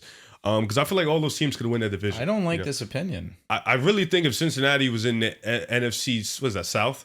Cincinnati can win that division. The Bucs aren't that much better. Yeah, Pittsburgh, I don't think the Bucs are that much better than Pittsburgh. I think they're probably around the same tier. I do think Baker Mayfield is elite. I think he's probably one of the 10 best quarterbacks in football. I think Mike Evans still is a guy. I think Amika is going to be a guy that's going to be onto the scene pretty fast, pretty early. Chris Godwin didn't get put on the POP list, so but he's still out till October. Yeah, so it's still going to be tough for that. But I think Amika's ready to step up immediately. The defense does have talent.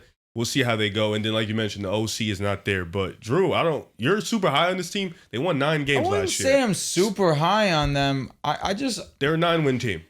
They gave Washington an amazing game, and if not for a Baker Mayfield fumble, who knows? Maybe they're the team in the NFC Championship game. I'm opening Pandora's box, and I'm messing with a lot of things there. I can understand that.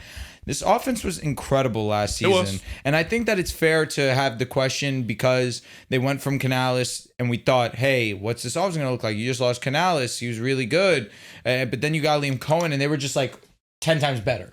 Baker Mayfield was maybe the best we've ever seen. Bucky Irvin was exceptional. Bucky Irvin now pops onto the scene, and we're talking about one of the best running backs in football already. Mike Evans continues to be one of the most consistent wide receivers in the history of this game. And now you just draft a wide receiver in the first round in Mika Ibuka, who really has a lot of expectation on him going into this year. This offensive line is great. That's something that we didn't see coming into last season, it being one of the best lines in the game now. The defense, I can understand having the questions about it, no doubt. That's definitely the one area of this team where I have my reservations, but they're going to put up points every single week just with the offensive talent alone. I think that the infrastructure of this team is too talented for it not to succeed. If the offensive line had its issues, if there was holes on the line, if they didn't have really strong offensive personnel on the outside or didn't have great running backs, yeah, I would understand where you're coming from. And I think what you're saying is fair in terms of can win the division. I just think that this team is more well-rounded than the Cowboys. This team's more well-rounded than the Cincinnati Bengals. Cincinnati just has the stars that are better than the Bucs' stars. And that's a fair point. It's just their defense is horrendously bad. They couldn't stop a nosebleed. Where's the And I just think the Buccaneers actually showed last season that they can contend come playoff time. They're actually a team that you probably don't want to see in the playoffs. You think you can beat them, but they're going to give you a tough game. Yeah, that's valid. I felt the Buccaneers to me are a top 10 team this year, and I could see them breaking out. 9-win team 2 years ago, 10-win team last year. They had injuries last season. They had some injuries coming to this year. Tristan Wirfs and Chris Godwin are both activated today off the PUP list, which is great news to not be missing a superstar left tackle the first 4 games. And while they have some injuries, Jalen McMillan had a really scary neck injury for Steelers. He's got a brace on, and Chris Godwin, of course, maybe isn't going to be up to full speed because he was a star last year. It's probably going to take some time to work back. We saw this last season where they were without Evans and Godwin, and McMillan and Kate On stepped up. I definitely think it's going to be a little bit of a growing pain to go from Liam Cohen to their new offensive coordinator, but they're still a top 5 offense last year, and I feel like there's so much promise in this defense, which ranks 16th in points, 18th in yards allowed. I could see Todd Bowles game that unit closer to the top 10, maybe not quite top 10, but maybe top 14, top 15. And I just think this offense is going to continue to grow, and Bucky Irvin this year could be in the offensive player of the year race. I just love what they're building, and quite frankly, this could be a team that stays in the top 5 offenses, and Baker Mayfield maybe climbs into that top 10 quarterback and really stamps himself with those guys like Dak and CJ Stroud. What breaks out for them? I guess the secondary, there's a lot of younger guys like 2 Tyke rookies. Smith, Zion McCollum, and then I think, like you highlighted, just Diaby developing, and then if you get something from Hassan Reddick. If Reddick plays with motor, yeah. He hasn't played with motor in like 2 years. It's really been just last season. That's a long year. You're I not would say wrong. The second year is a lot of It's just the younger Jets. guys. Everything that are seems developing. longer. They have Antoine They Winfield. just I would say drafted that's the 2 biggest rookies thing. too. I like at Zion corner. McCollum. I like Benjamin Morrison a lot at Notre Dame. I thought he should have been the first round pick. So I like the Bucs a lot. I think they're a well-rounded team. Their offense should be fine. Their sure. third down coordinator is now their OC, and they were one of the best teams on third down last year. So I think there's optimism that their offense isn't going to drop off. I just feel like this is a very inconsistent team. That's where I stand on them. That's fair. And I look at some of the losses that they had last year. They lost to the Dallas Cowboys late in the season. That was really a brutal loss, and Micah took over that game.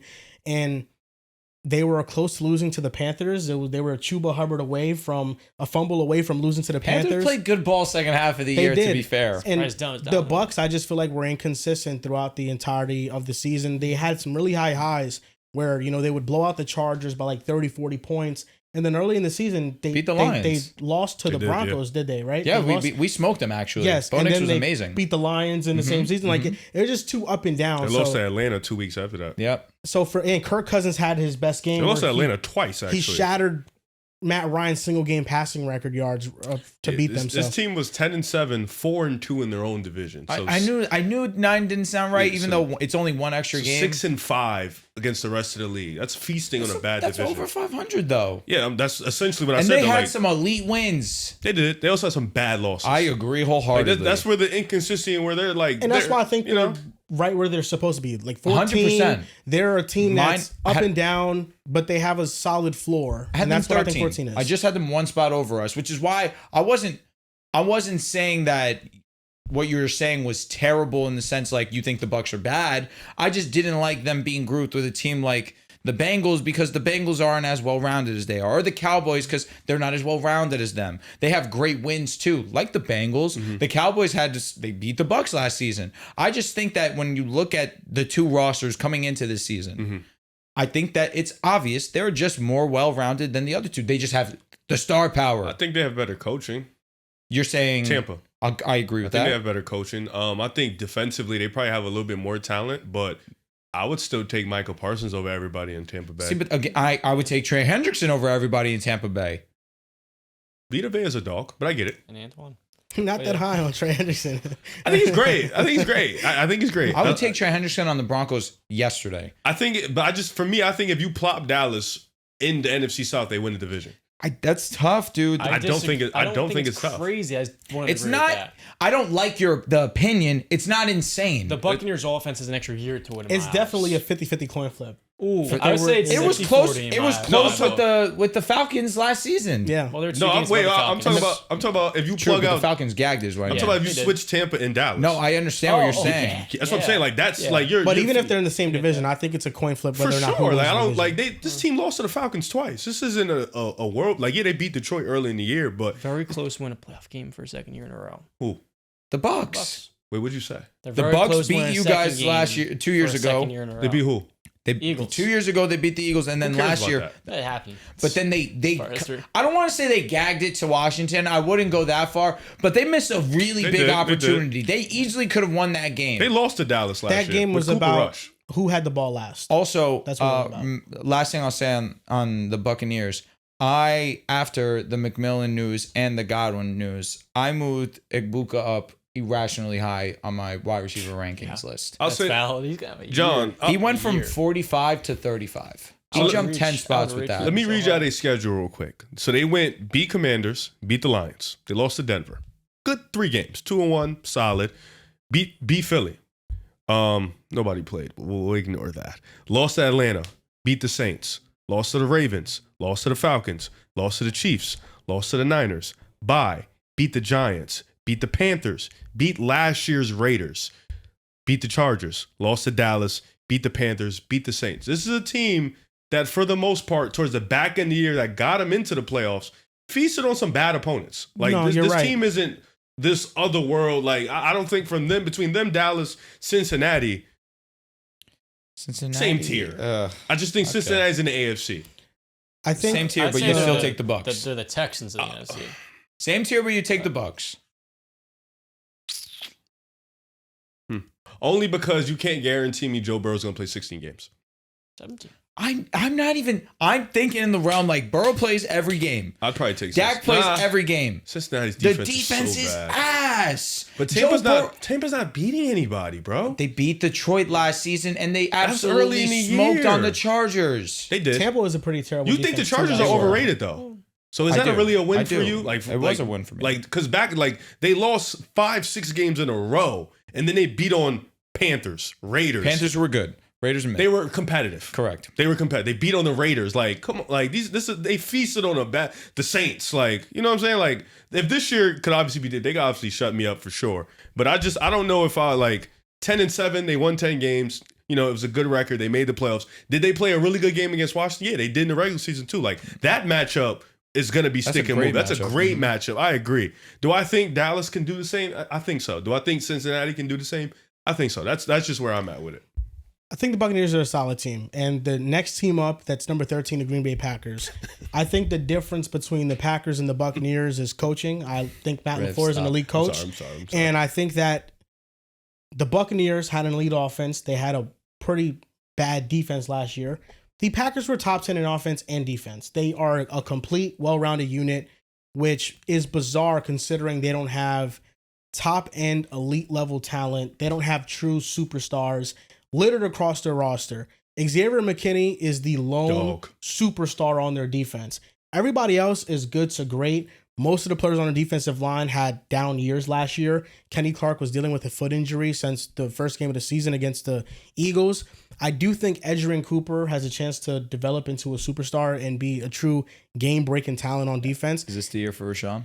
Rashawn Gary is always going to give you a good floor. He was one of the best run defenders in football last year. His pass rushing just dropped off, and I think that's what I expect from him. I don't expect the Packers pass rush to be anything good. I think they're going to be below average, but I think the schemes that Jeff Hafley draws up, the simulated pressures, is the reason why they're able to have such a high floor because they play very disciplined. And then the offense. This has been a top 10 offense with Jordan Love over the last 2 years with no elite wide receiving talent, which is pretty hard to do unless you're one of the upper echelon quarterbacks. And I think that's a credit to his play. It's been steady, and I think it's a credit to Matt LaFleur. And at one point, we thought their wide receivers were really good, and one of them had the chance to break out, and they decided that it wasn't going to happen. Yep. So they went out and they got Matthew Golden. Another one. And Can't Matthew wait, man. Golden, I'm excited. I think Another wide receiver. There we go. I think he's going to be a star. I like Tucker Kraft a lot. This is a team that's going to run the football. They have a good offensive line. Don't forget their best player. And Come on, guys.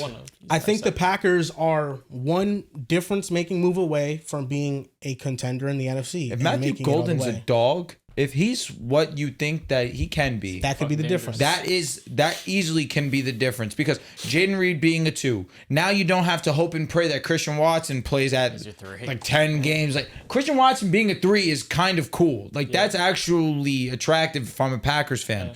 Josh Jacobs is one of, you want to talk about floors being high.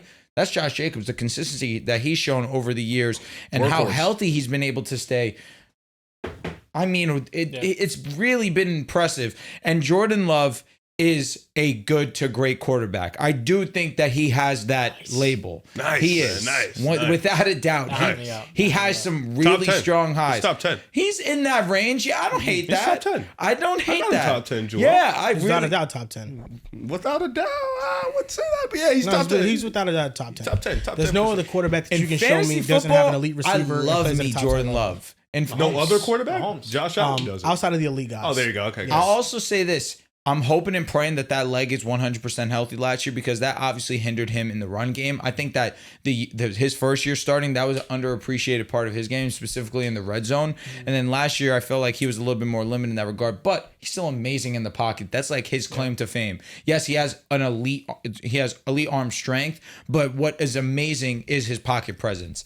And him not taking sacks really continues to make the offense efficient, on top of the fact that Josh Jacobs was so incredible last season. You made moves to better the offensive line. You made moves to try and better the weapons around him. I really like where this Packers team is headed. It's just a matter of, does he break out? Does Matthew Golden break out? And I'll be honest with you, I'm stamping it. I think he has a great season. I love that. The Packers season, I think a great way to look at this is that they have continuity, especially with Jeff Hafley going to his second year as the defensive coordinator. And that's only going to allow this team to continue to build a stronger floor in a division, which is so tough. But along with the continuity that this team has, they're relying on player development, particularly in the weapon room, especially at cornerback as well. You move on from Jair Alexander, who week to week you never knew whether or not he was going to play or if he wasn't going to play. Last year. And that was kind of what hindered this team. He's hurt right now. That was what hindered this team because of the fact they never knew if they could build their game plan with or without Jair. So I would say the Packers this year, I've got them in my top 10, number 10. Two of the things that were kind of noteworthy, Jane Reed, he's been hurt, dealing with like a boot, and even Matt LaFleur said it's never good when you see a player in a boot. You want him to be healthy, and that'll kind of alleviate the expectation for Matthew Golden to be immediately what those rookie receivers were last year, because that's kind of skewed our perception as football fans to, you have to have 1,200 yards as a rookie to meet expectation. But realistically, I think the Packers are just looking for Golden to be someone that can open up this passing attack just a little bit more. And like you said, Jordan Love will, after this thumb procedure he had, he'll hopefully scathed from any injuries and will be able to play the full 17 games without restrictions. It's also the fact that they were run heavy last year because of Love's injury, the MCL in week 1, and then week 9, the groin injury. Week 5 after the bye week, when he was able to get healthy and acclimated, he was much better. I mean, he was 5th in EPA per play after the bye, and this was 22% of his incompletions were due to receiver error, highest in the NFL. 33% hold on to the ball. Incompletions on third down were because of receiver error. That was the most in the NFL and the highest rate since 2021. This is a receiving core that did not help Jordan Love at all. And I think that the added mobility that Jordan Love has next season, with the knee being better, is going to help him more as a scrambler. He had more yards on the ground in 2023 than in 2024. It's going to allow him to extend plays. It's going to allow him to get first downs, be a threat in that way. And then you need a receiver to be more consistent on this roster. I think that is the question mark. And it wasn't nice seeing in the preseason them drop like the first 3 passes that Jordan Love threw in it. But that's what it's going to take for them to get to the next level. Either a receiver breaking out and being elite, which I think Matthew Golden has the best chance to, or it's them adding a pass rusher on defense that is of the caliber of the guys that we're talking about, like Micah and Trey Hendrickson. That's what they need, but they're not far off from being a contender. Yeah, I'm of that mindset. I know you guys, I know Drew, you're high on Golden. You know, you think he's going to be the guy. I know people were high on Jaden Reed. I know people are still believing in Christian Watson. I'm of that mindset, dude. You got to pull a plug, make a trade. You have been sitting in that, I want to say tier 2 spot in the NFC, where, you know, you have tier 1, you have Detroit, you have Philly and stuff like that. If you want to throw the Vikings in there, sure. But them tier, if you want to throw them in there, sure too. But them tier 2 teams are just the playoff teams. I feel like Green Bay is sitting where they have a good collection of talent. You know, they have solid players on the defensive end. They brought in Nate Hobbs from free agency, a solid corner, a couple linebackers, Aaron Banks for the offensive line. They have guys like you mentioned, Rashawn Gary, Kenny Clark, Evan Williams had a good rookie year. Xavier McKinney, like they let Jair didn't play much last year, and their secondary was still pretty good.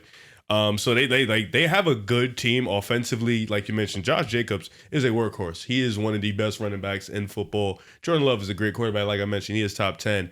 But you need a game changer. I feel like I'm gonna use Buffalo for example. The reason why this defense I feel like falls off a cliff in the playoffs and they don't make those plays, they don't have a game changer. And I think for Green Bay to get in that Eagles category, to get up there with the Rams if Matthew Stafford is healthy, to get up there with Detroit, you need a game changer. Looking in your division, Justin Jefferson from Minnesota, game changer. Amon-Ra St. Brown for Detroit, game changer. They have like 3 game changers. Jameer Gibbs, Aiden Hutchinson, like the game changers. Game changer. Yeah, I didn't admit I was the tier was obvious, but I get what you mean. You know, game changers. Green Bay just doesn't have that. Like maybe go call for a Tyreek Hill, see what he's available for. Terry. You've seen the note, maybe call about a Terry. I would rather have Tyreek personally, but either or was a game changer for you for a team like this. Call about Micah. They tried to offer a trade because I feel like that the waiting on the development part I think is cool and all, but how many years are you going to say we have this good wide receiver depth? We have this good wide receiver depth, but we have nobody that sticks out, stands out. We talk about Dontavius Week being a guy who always gets open, but he can't do the main job of a wide receiver, which is catch the ball, hold on to the ball. We talk about Christian Watson. He has the explosive talent, but he can't stay on the field. Yep. You know, now you bring in another receiver in Golden. Romeo Doubs was complaining last year about not getting the ball. You know, so this is a wide receiver core that has talent, sure, on paper, but on the field, clearly, it has not shown that. So you got Jordan Love, got Josh Jacobs. That's a nice 1-2 punch. Probably one of the best 1-2 punches in football. Get a receiver. Go out and get a pass rusher. Bring somebody in that can change a game, that can be a key contributor, because you're going to need that. This is a team that did not win a big-time game last year. You lost to Philly. You lost both the games to Minnesota and to Detroit. Those are teams you're going to have to get past. You saw the Washington Commanders last year in the playoffs was able to get to the NFC Championship game. You can't sit here and tell me Green Bay is far off from a team perspective than Washington. You can't tell me that. Yeah. So it's an easier road they had to face too. Sure. Well, because they had to play Philly. I get it. That makes sense for sure. But, I still feel like Green Bay is further in terms of a team construct than Washington, where they're a move away from being in that conversation. Maybe if you do get Micah, that game looks a lot different. Maybe if you do get a Terry or you do get a Tyreek Hill, that game looks a lot different. Yeah. Maybe you're sitting there, you're not even playing Philly week in the playoffs round 1. You're sitting there and you're playing the Commanders in round 2. Maybe you win the division, So there's a lot of things because this is a team that won 12 games last year. Yeah. They were 2 games off from being at the number 11. 11. So they were 3 games off from being at, number 1 in division. You get a guy like Micah, you get a guy like Tyreek, that changes. So I think a trade, they need to make a trade. I'm not waiting on the development stuff. One thing that I will say about the drop stuff, it's not just Dontavian Wicks. I know, but he's your favorite. We just like but he also is was amazing at touches. Separating. The poor guy just can't catch the ball. The biggest culprit was Jaden Reed last year. It's true. And it's true. really just everybody on that team. Romeo Dobbs drops crucial passes, but really the main culprits are Wicks and Jaden Reed. And that's where they just need somebody more reliable. Golden, by all accounts in camp, has been that. Number 12, the Los Angeles Chargers, who lost Rashawn Slater for the year. This is an easy spot for them. Really great thing that they drafted Joe Alt, because now he slides to left tackle. And it's not like Justin Herbert has played without a dominant right tackle before. Trey Pipkins, who's starting at right tackle, was his right tackle for, I think, the entirety of the 2022 NFL season. So Justin Herbert has been able to manage bad, muddy pockets in the past before. And I think that they did give him a lot of help on the outside. We know what Ladd McConkey is, but in the draft with Trey Harris and in bringing back Keenan Allen to have a more reliable option, a security blanket, Keandre Lambert-Smith, they have explosiveness in this offense now. When Quentin Johnson didn't have a bad season last year, and he's more so somebody that you use him out in space after the catch. So I think the Chargers have a really high floor offensively. What worries me more than anything is if this defense is going to regress. They didn't play well against top-level offensive competition, but when breaking it down by the context and the criteria of what was measured by them, which is how did they look against 500 teams defensively and how much points did they give up, they actually ranked within top 10 of that specific category. I think Jesse Minter does have really good schemes, but losing Poona Ford makes me believe that they're really high on the young players they have. Antier Tart, who really was good for them last year. And then Khalil Mack, I think, still has a lot of juice left in the tank, but they do lose Joey Bosa, so you have to expect Tuilopu to be steady and take the place of Joey Bosa now on that defensive line. Yeah, I do. I just think that they're a little bit thin, and I feel like they're like an injury away from really worrying about a certain position group. But this team is really just going to be defined by, one, if they can make the postseason, and number 2, if they can win a game in the playoffs. And I think that's where Herbert is at in his career. I think what separates him from the elite quarterbacks is that he is more robotic than them. I think he is the perfect pocket passer to where he goes through all his progressions. He makes the right throws for the most part, especially in the regular season, but he doesn't play make. And Jim Harbaugh has made it a point of emphasis to make him more of a playmaker and to kind of bring out his personality more. So I feel like this year more than ever, Justin Herbert has to take that next leap in his game and becoming more of a playmaker and being more in command of winning games by himself and being that difference maker in big moments. Yeah, I think this is a perfect spot for me for the Chargers. I think if you had them like 14, 15 with the loss of Rashawn Slater, yeah, that also makes sense. I think this Chargers team last year won the games they needed to win last year. I'm not of the mindset that the Chargers, quote unquote, need to win a playoff game. I'm more of the mindset where Herbert needs to play well from quarter 1 to quarter 4. And I think that's probably going to lead to them winning a playoff game. Because I think, which we've seen, especially in the Texans game, I think the whole team just crashed out. The offensive line was getting bullied. Justin Herbert was throwing some pretty bad passes. I'll say the wide receivers just couldn't get open. If they did, they weren't catching anything. look at the couple years prior, the Jacksonville Jaguars game, I thought the defense played really well for the most part. In the first half, they had a game plan, and although Herbert didn't have a touchdown or anything, he was game managing.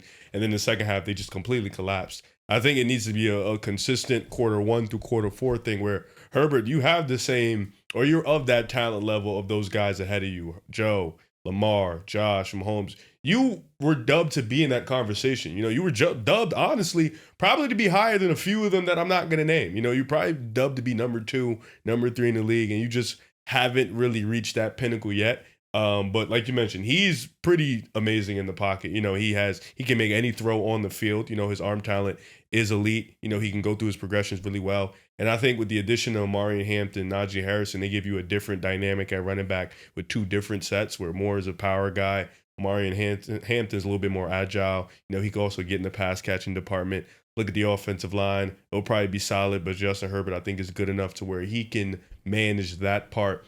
Defensively, I think they're going in on the young talent. I think, them letting Joey Bosa walk, them letting Poona Ford go. They're probably prioritizing younger talent on the roster. They have a young secondary too, with Tarheeb Steele and Cam Hart and stuff. Henley at linebacker. Derwin James is still there. He's kind of the head captain of that defense. I feel like he's their guy.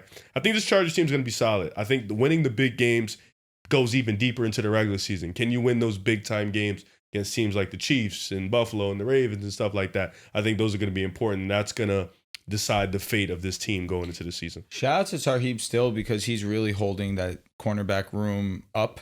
There's not really much depth there. Derwin James is one of the best safeties in the game when he is on the football field and he is healthy. But that's another thing that you have to rely on with this team. Khalil Mack, yes, he was an insane difference maker last season, but he's also getting up there in age. 34. There's a lot of things we have to, if you're a Chargers fan and you're hoping that this team can reach its apex, you're hoping that these guys stay on the football field because you're one of those guys getting injured away from really having a bad defense. I look at this team and I understand that Justin Herbert has had to be reduced to this game manager-esque role because he's got to get the ball out quick. He's got to be precise. He's trying not to make mistakes. But it gets to a certain point where you need to be the guy. You need to be the engine that gets your team all these points because it could be to a point where the defense, when you're going up against these upper echelon teams, aren't going to be able to give you the cushion that you've gotten against the bad ones. And now you got to go out there and sling it. And unfortunately for Herbert, when we had to see him go out there and sling it versus the Texans, he did fall short. And I do think that it was in due part to the inconsistency of the run game, the fact that he doesn't have another weapon outside of Ladd McConkey that can really rely on. But going into this season, Joel, you mentioned it, you bring in Trey Harris, you bring in Omarion Hampton into that backfield. You sign Najee Harris. At minimum, there's depth there, even though Najee's dealing with like this weird eye injury that's kind of hampered him from being really proactive in camp. He started to come back, but really it's like he's like light drills as of right now.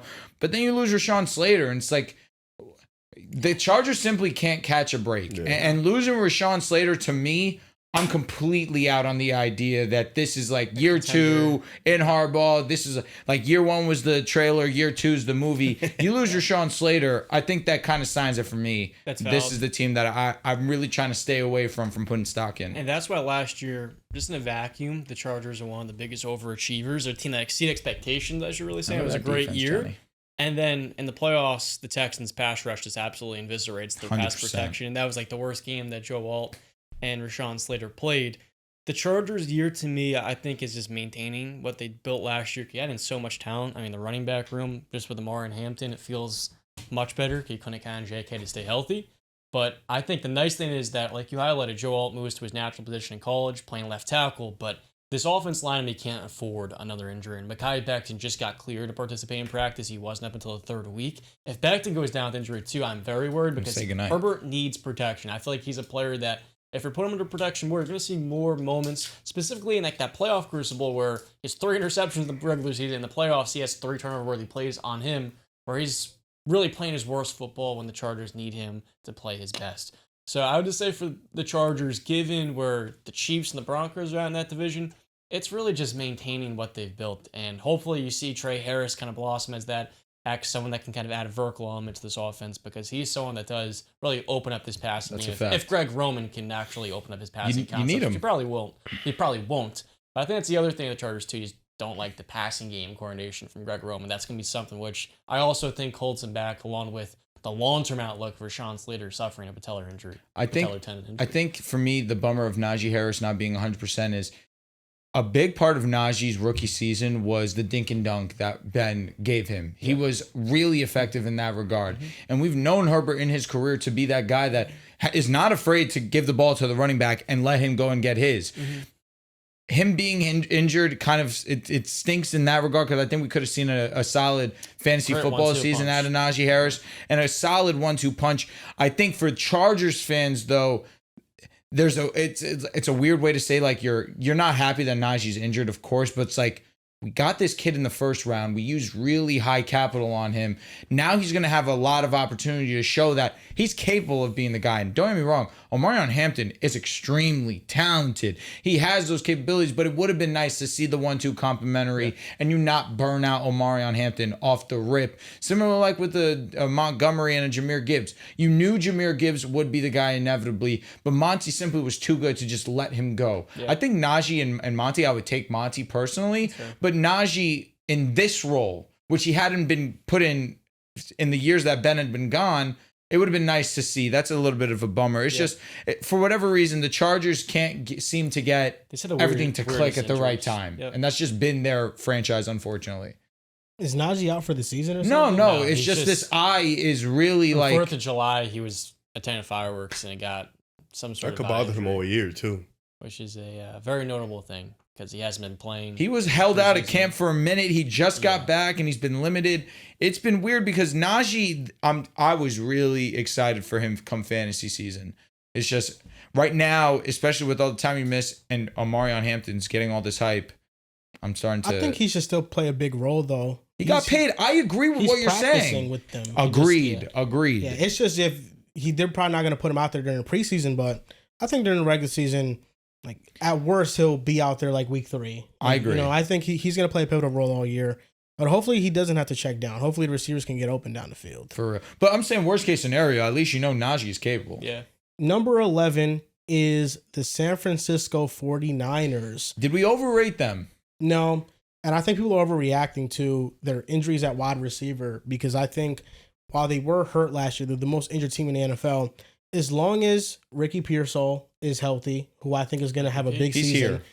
As long as George Kittle's healthy, Oh, yeah. who's still elite, Best the in the league. best, if not the second best side in He's the the league. best in the league. It's He's a GOAT. Brock Bowers or him. Talk. Like they're just 1 and 2. Name my guy. And then Christian McCaffrey. If He'll he's get there. healthy, He'll get there. they'll be fine. Right now, Jawan Jennings is injured. If he healthy. Yeah, if he's healthy, Yeah. Brandon Ayuk's injured. We know. Ayuk might not come back until like week 5, week 6. As long as they have Pearsall, George Kittle, CMC, I think they'll have a very high floor offensively to be good and win games. Not I to think, mention, bro, Yeah.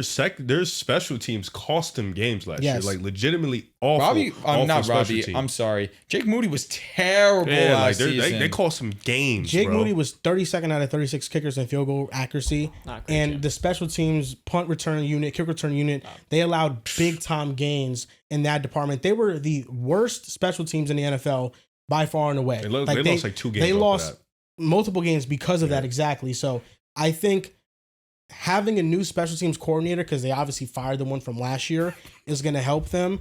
Having Robert Saleh back and the defensive pieces they deal. added, Big deal. they added more bodies. They're going to be better defensively. And then offensively, they'll be fine. Like the 49ers were viewed as a contender heading into last season. They went 6-11, but it's not like outside the defense underachieved as the season went on.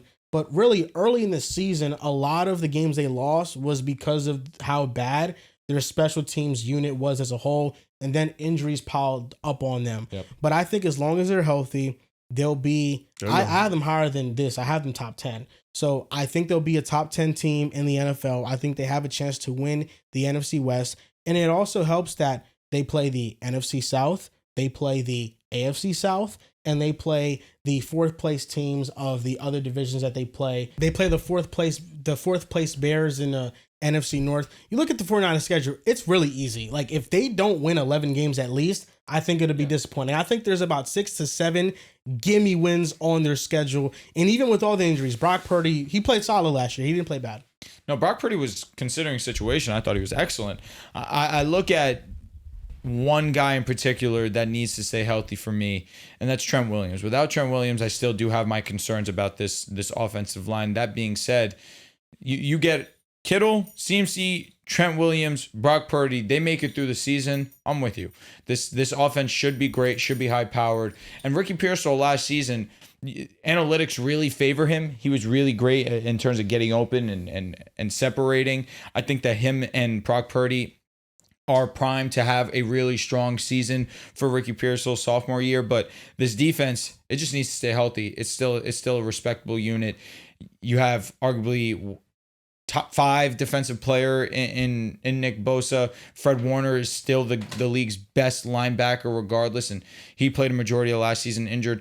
You look at this team, there's still so much overwhelming talent on it that you have to acknowledge that they are still one of the better teams in the NFC. I ask, were we too kind? Because we're giving them the benefit of the doubt that they're going to be healthy. And I think that that's fair because where we stand right now, they relatively are. So who would you put over them, though? It's not that I would have anyone over them. It's just that there's teams that may be a little bit safer than they are. Chargers? Because they just got even hurt. Still, that's another one that's risky. The Packers might be a little bit safer than they are. Because I don't think Bengals, Dallas, no. No. Packers is valid, though. I can't rank them based off if I think they're going to get injured. I agree with you wholeheartedly, which is why I say I'm fine with our ranking. It's just, again, we saw how quickly they get injured. We're talking about a team that's picking top 10, top 12. 6-11 is a terrible record. I feel like the biggest thing is when we've seen this team healthy, their floor has been every single year NFC title game. And I think that's they got lucky that year, though. When this year they play 4 playoff teams from last year. Health-wise. Of 17 games. Health-wise. This is the easiest schedule in football. Last year they had a lot of injuries in the offense. Guys are ravaged with injuries. Now CMC, the reporting's been very positive. They're not playing in preseason, trying to manage that workload. And they also traded his backup, who was awesome last year, the Vikings, which to me maybe is a little bit of an extra vote of confidence that they think he's going to be healthy. Because why would you trade a great backup if you think CMC's not going to be? So then I look at just how much they had in the defense. And really last year, a couple of very good draft picks like Renard Green, Malik Mustafa, and you add in a very good defensive coach that they had previously in Robert Saleh. And I kind of expect this coaching staff to just get the most out of this unit. Like you mentioned, I think Ricky P is going to be a big breakout candidate this year. And then once Brandon Ayuk comes back and he kind of gets back up to speed in the second half of the year, I can expect Brock to have a better year. And I think all things considered, 11 is a very fair placement, just given how easy their schedule is and what we've come to know the Niners as. They're just moderately healthy and have their coaching staff intact.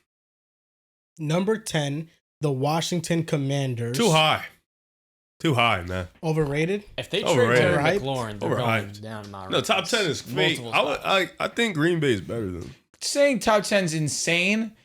Saying top 10's insane after they just made the NFC Championship game, regardless of how they got there, is nuts. Yeah, it means they were one of the 4 best teams left standing.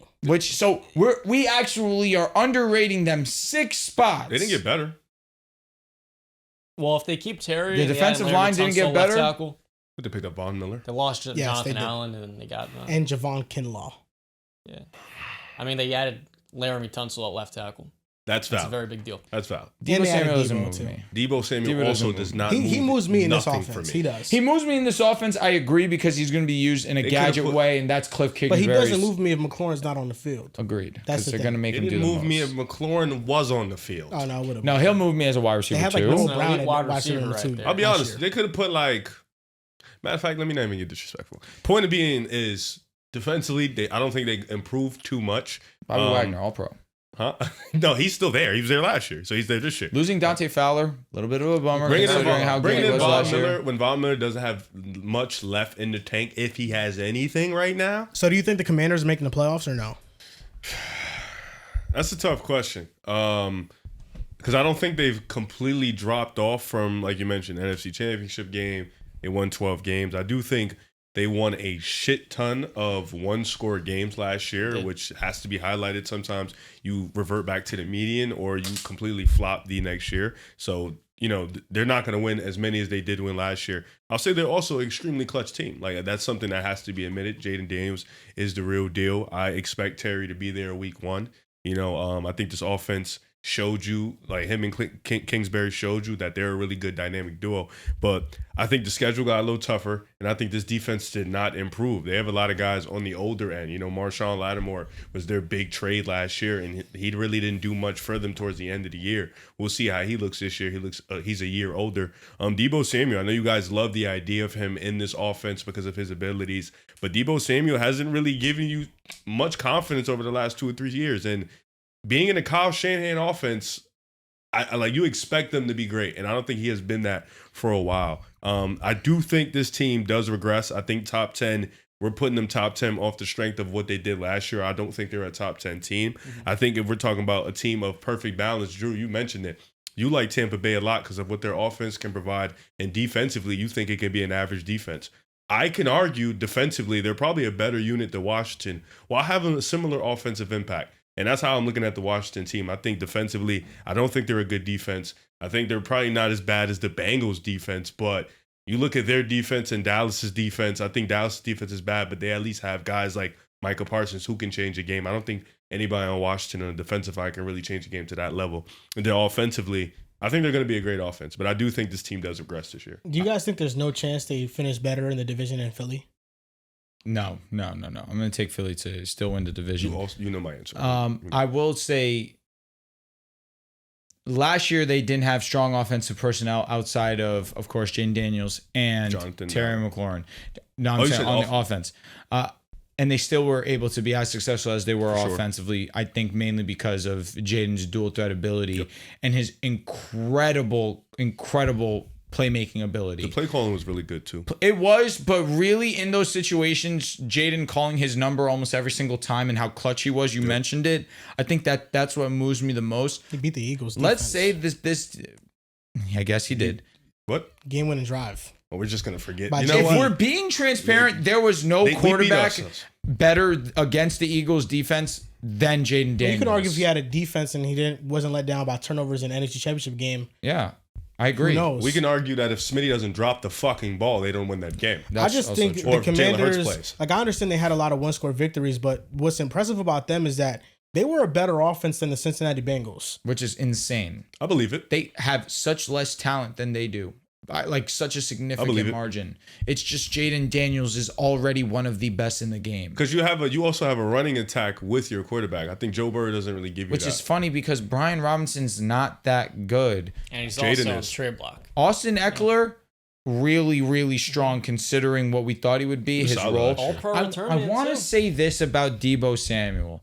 Last season was not Deebo that we've seen when he's healthy. However, 2 years ago, that stretch that he had to end the season, he was phenomenal. Yeah. He was legitimately incredible. I just want to say that when he is at 100%, he is a game changer. Mm-hmm. Yes, that we are 2 years removed from that, Riv. That's fair. And last season was very concerning. He'll have stretches of it for sure. For what they want him to be, he's going to be great. I think so too. I need Terry McLaurin there week 1, and I'm here. This offense will be one of the best in the league. I'm here. This team will be a playoff team. Yeah. I don't think the defense is going to be at the bottom of the barrel, similar to how it was last season, specifically talking about its past defense. I think that you need Terry to be out there week 1. And I feel like all your problems, your concerns about what the Commanders are going to be this season kind of get washed away because now you're at least giving yourselves a chance to run it back. I think that there's a lot of potential here for things to go right with them as much as things can go wrong. Sure. I think I look at the defense, and although it's not a huge addition, I think Von Miller is a better edge rusher than they had last year. From on a down-to-down basis, he's not going to give you a down-to-down basis. Cowboys also have Dante Fowler. They stole him from him. He can produce in big moments, and then I look at. Did you watch him last year? He was bad with Buffalo. I still think that he has. He's Von Miller, though. You have to respect him. If he gives you a rejuvenation, you got last it. Last year, they were relying on Cullen Farrell. But I agree. But based off what you've seen last year in Buffalo of what Von Miller was giving you, there's no real confidence that he can show up in big-time moments. Now, if it's just a straight, complete rejuvenate, like how Bobby Wagner came to Washington, it was a rejuvenation. Sure, like you got it. But like based off last year and down and when there were moments in Buffalo where he won't play first down, second down. They put him in for third down because they need him to make a play. He's a situational pass and he rusher. wasn't in situations. He wasn't that good in it. So, but looking at PFF, obviously not the end all be all, but amongst 210 edge rushers, he ranked 15th in overall grade, 82.4, and his pass rush grade was 11th out of 210 edge rushers. He had 6 sacks on the season, and in terms of total pressures, he had 32 pressures and that was 55th out of 210 edge rushers, but his snap count was 279, which was 111th out of 210 edge rushers. End of the day, he's Von Miller, and you have to respect him. He can make an impact. I get it. He's not the same player that he once was, and that was he's with still Von. He's better on the edge than anybody they had. You got to last think year. too. That's also with Greg Rousseau, Ed Oliver. Like those are game changers. They're not. Greg Rousseau's good though. But those are other guys, other guys on the field with you that also require attention. Like Greg Rousseau at this point was better than Von Miller. Yeah, Gregory Rousseau is better than and now Von Miller is probably going to sub in for Washington and be their best guy on the edge. Yeah, in third down pass rushes, I think that you can still count on him. They have Deron Payne is just as good as Ed Oliver. Yeah. Jerzon Newton could break out, and Frankie Louvu is a pass rusher off the edge too. Yeah. Frankie Louvu rushes the passer, and he disrupts a lot. So I think the Commanders, although maybe not slightly, I think bless you, they got better defensively. And I think if Marshawn Lattimore is healthy, that's the real key right here. That'll give them a big boost to their secondary because they have Lattimore, Sanders still. They have Noah from the Dolphins who came over, who was good with them last year. I don't want to botch his last name. And then they drafted Trey Amos in the second round, who's a really good corner prospect. So they have something there that they're working with that it could be better than last year. And the offense, in theory, adding Laramie Tunsil, Sam Cosmi comes back, adding Debo with Terry. They can be better. I have no real questions about the offense. Just defensively, you're relying on Lattimore. Can he be healthy? And their schedule's tougher this year. Can he get back to that form? Von Miller, can he be that situational guy that Buffalo was looking for? Can, like you mentioned, Newton step up. Deron Payne is probably going to be the same guy he was last year. He's going to be really good for them. It's a lot of, for defense, it's a lot of hoping, I don't want to say pray because that's being rude, because it's like a team like the Bengals would pray. It's not for them to pray, but it's a lot of hope on a lot of guys just either reverting back to forms of what they were before injury or just stepping up to the next level. So Jerzon Newton, I don't hate the call though, because Jerzon Newton was supposed to be a first round pick. I just think he dropped to the second. Greg Rousseau was really good last year. Like he's a really good player. So I don't want to say like jump to that level, but if he does it, Now, I will say this, because the Commanders right now, there is an idea that maybe they could regress because a quarterback not too long ago, and CJ Stroud was amazing his rookie year. He regressed the second year. The whole team offense, I would say, regressed. Yeah. Their defense actually improved. Yeah. And that's next up on his power ranking. The Houston Texans too low. Are number 9. And this is a team that I think they're getting respected because of how elite their defense is. But this is a team that I think they looked very bad down the stretch of last season. They looked absolutely terrible. Winning the playoff game and taking the Chiefs to the wire made it feel like they had a better season than they actually did. But for most of the season, we were going, the Texans are the worst winning 500 team in the NFL because their offense is unwatchable right now. They changed our perspective. Yeah. When it came to the postseason, 1,000%. We saw them versus the Chargers. We saw them versus the Chiefs. We saw how elite that defense was, and all of our minds changed the way that we thought about them. Now, you look at this offense and how great it was to start last season. CJ Stroud and Nico looked like the best duo in football. That's how dominant the two of them were. Nico Collins looked to be on pace to shatter 2,000 yards. That's how amazing he was. I look at this offensive line that's already bad, and then they decide to trade Laramie Tunsil as well.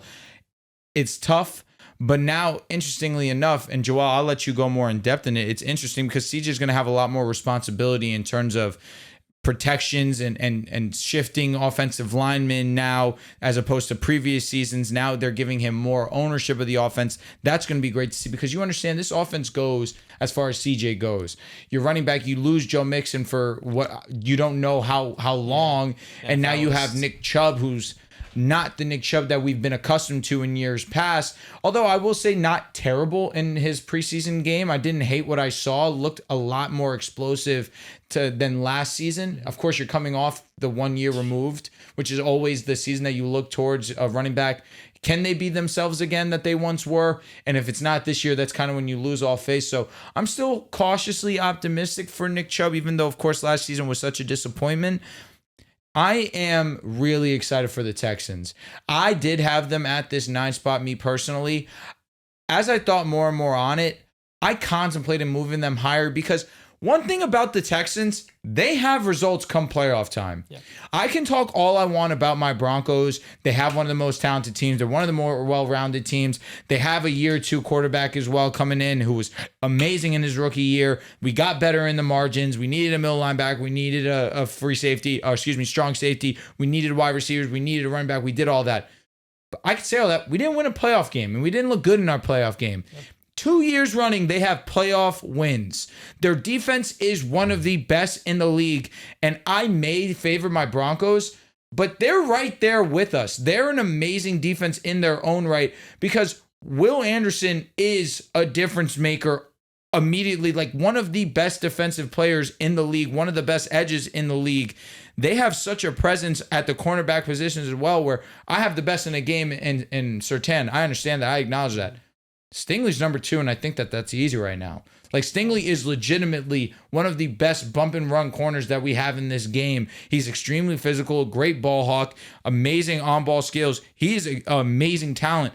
This Texans team gives you talent and results. If their offense is competent, they could be a contender. If their offensive line was good, you're 1,000% right. They can win the whole thing. And CJ last year gets knocked a lot because of things that were out of his control. Yes. Play calling was terrible. They're running on early downs almost every single time. Nico Collins gets banged up. You don't have wide receiver talent outside of him because Stephon Diggs also gets hurt. Tank Dell gets hurt. There was just everything going against that offense. And then this year you try to at least right your wrongs at the wide receiver position by spending 2 picks on, it was Jalen Noel and Jaden Higgins in this draft to go ahead and try and improve it. And you bring in Christian Kirk. At least they tried there. But the offensive line, it really bothers me so much. I am interested to see CJ have control of it, though. Like, what is he going to do that's different that may actually put a Band-Aid over what may be a bad, horrendous offensive line? It's going to take a lot for that offensive line to improve because they're seemingly trying to replace Larry Tunsil with all these new pieces, Ariante Ursary, and Cam Robinson, but ultimately it's one of 3 worst offensive lines in football. I don't hate that. Up there is Cincinnati, a unit that despite really high-level quarterback play and dynamic weapons is probably going to hold this team back. I've got them at 11 for this reason because I believe that their defense this year has the potential to be the best unit in football. We saw in the playoffs just how much they could wreck a game that Justin Herbert had 4 turnovers. He had almost none the entirety of the regular season. I feel like that's what we can expect from this Texans team, but it comes back to not only the offensive line, but what are you getting from Nick Chubb because Joe Mixon's on the NFL list.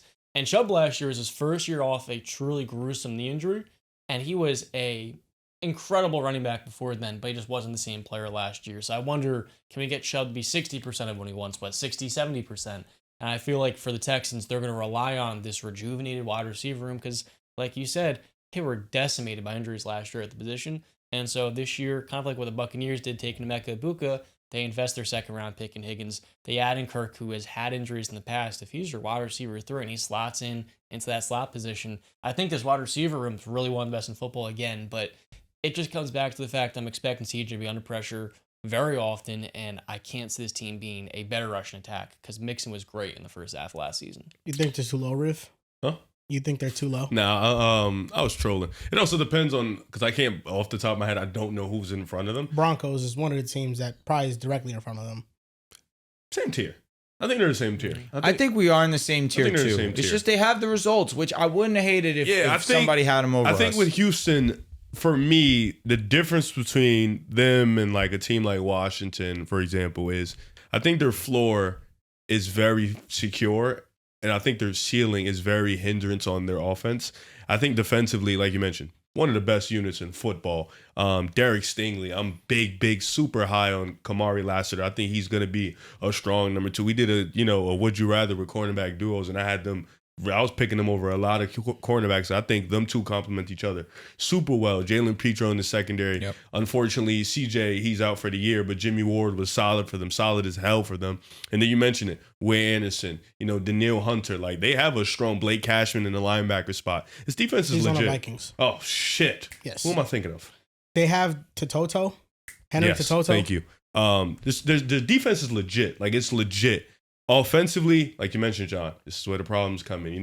Last year, it was a lot. Bobby Slowick he just fell off a cliff.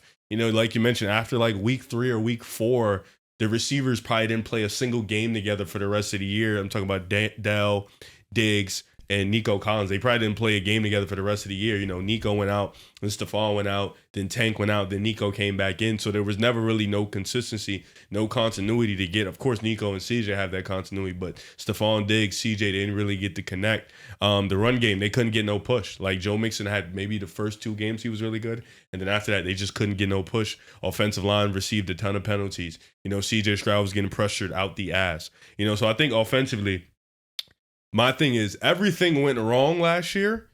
They still won the division. They still won a playoff game. So a playoff game in which everybody picked the Chargers, me included, everybody picked the Chargers. This is supposed to be a walk in the park for the Chargers with the way the Texans looked so bad. And they went in there, they changed the narrative. They had a home game, they did their thing, and then they played the Chiefs, and they played really well against the Chiefs. So I think this team now, this offseason, you get a new offensive coordinator. You bring in some wide receivers with a little bit more juice, a little bit more athleticism. Mm-hmm. You traded away Laremy Tunsil. You go more youth on the offensive line. You let CJ Stroud, control kind of the audibles and the pre-post snap stuff.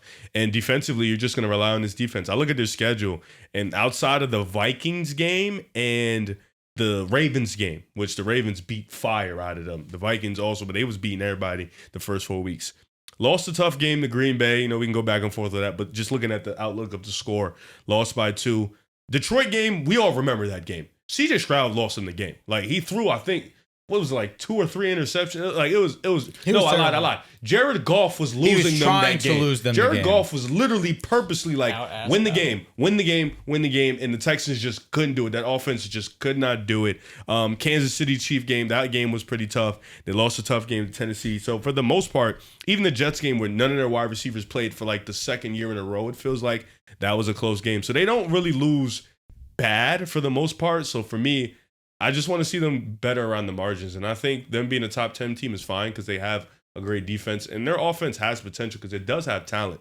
They just have to, to get the play calling correct, get the offensive line correct. If they, like you mentioned, if they get competent offensive play, like if they're like a top 15, 16 offense CJ. In football, don't kill CJ like you mentioned. This is a team that can legitimately contend. I think maybe get to an AFC championship if everything goes right, but definitely back in the second round, we can see them because what they've shown us is back-to-back seasons, offensive line play has been great, defense has been great. Second round, that's what it's been. Second round, floor, win a division, back-to-back years, second round, beat the Browns, beat the Chargers. So that did it for our power rankings 16 through 9. Next episode, we'll do our top 8, which will be the NFL contenders. Drew went to the Giants preseason game. So we're going to 3-man weave it now from here on out. And we have a couple topics. And I think the most emergency worthy topic that we need to cover right now is the fact that a Colts quarterback was just named the starter. The quarterback battle has been finalized for right now. Daniel Jones is starting over Anthony Richardson. For the season, allegedly. Yes. Do you agree with the decision, yes or no? It's a tough question. It really is a tough question. And, me and Joel was talking about it a little bit. I think, was that yesterday or 2 days ago? Yep. He sent me the all 22. We were talking about it a little bit. Just the comments and the way Shane Steichen has approached it. So I'll start from the beginning. They signed Daniel Jones to a cool little I want to say more money than a normal backup, I'd say. He's been very vocal about how the competition has been a 50-50 battle in camp. They've both been playing at a good level. And you saw the first preseason game. Unfortunately, AR got hurt. And then when Daniel Jones got in, he kind of didn't play too well. And then you've seen the second, preseason game. And I thought, to me personally, AR played better. I thought he played better. Then Shane Steichen comes out and he says AR is the starter. And his comments were, Daniel Jones post snap better, consistency, stuff like that, completion percentage. And, it makes you wonder, like, those comments, you knew that prior to training camp, prior to those preseasons, because Daniel Jones has been better than AR in those departments before this season. That's kind of been, AR's been struggling at that throughout his career. My thing is, with the Colts, what do you want out of AR? What do you want out of this team? What do you want out of AR? What is his ceiling to you?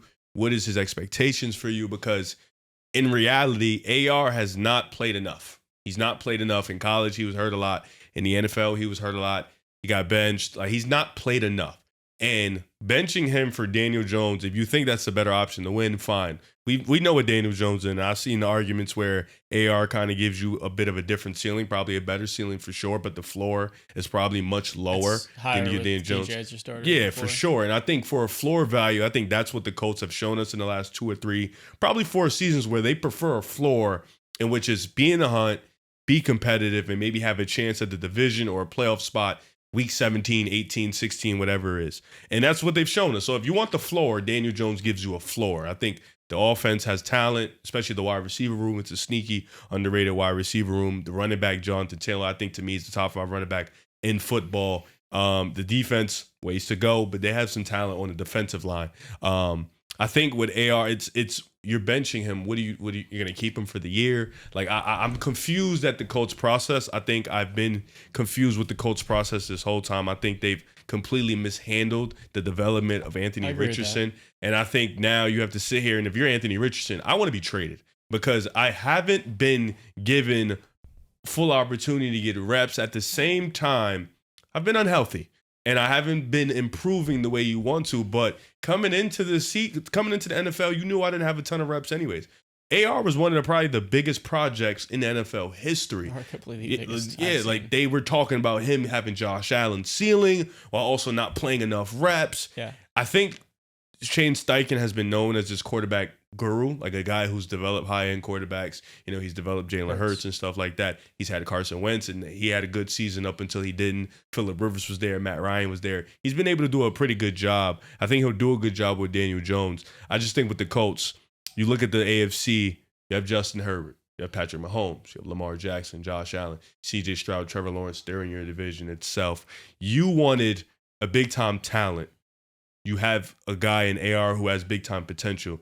You couldn't develop him. You're starting Daniel Jones. I see it as a failure. And if I'm AR, I want to be moved. I understand why the Colts decided to roll Daniel Jones as their starter. There's 2 layers to this. There's one side, which is what this is rooted in, and this is a head coach who is coaching to save his job. And he feels, given he spent more time with AR and Daniel Jones than we have, that he's going to give him the best chance to win week 1.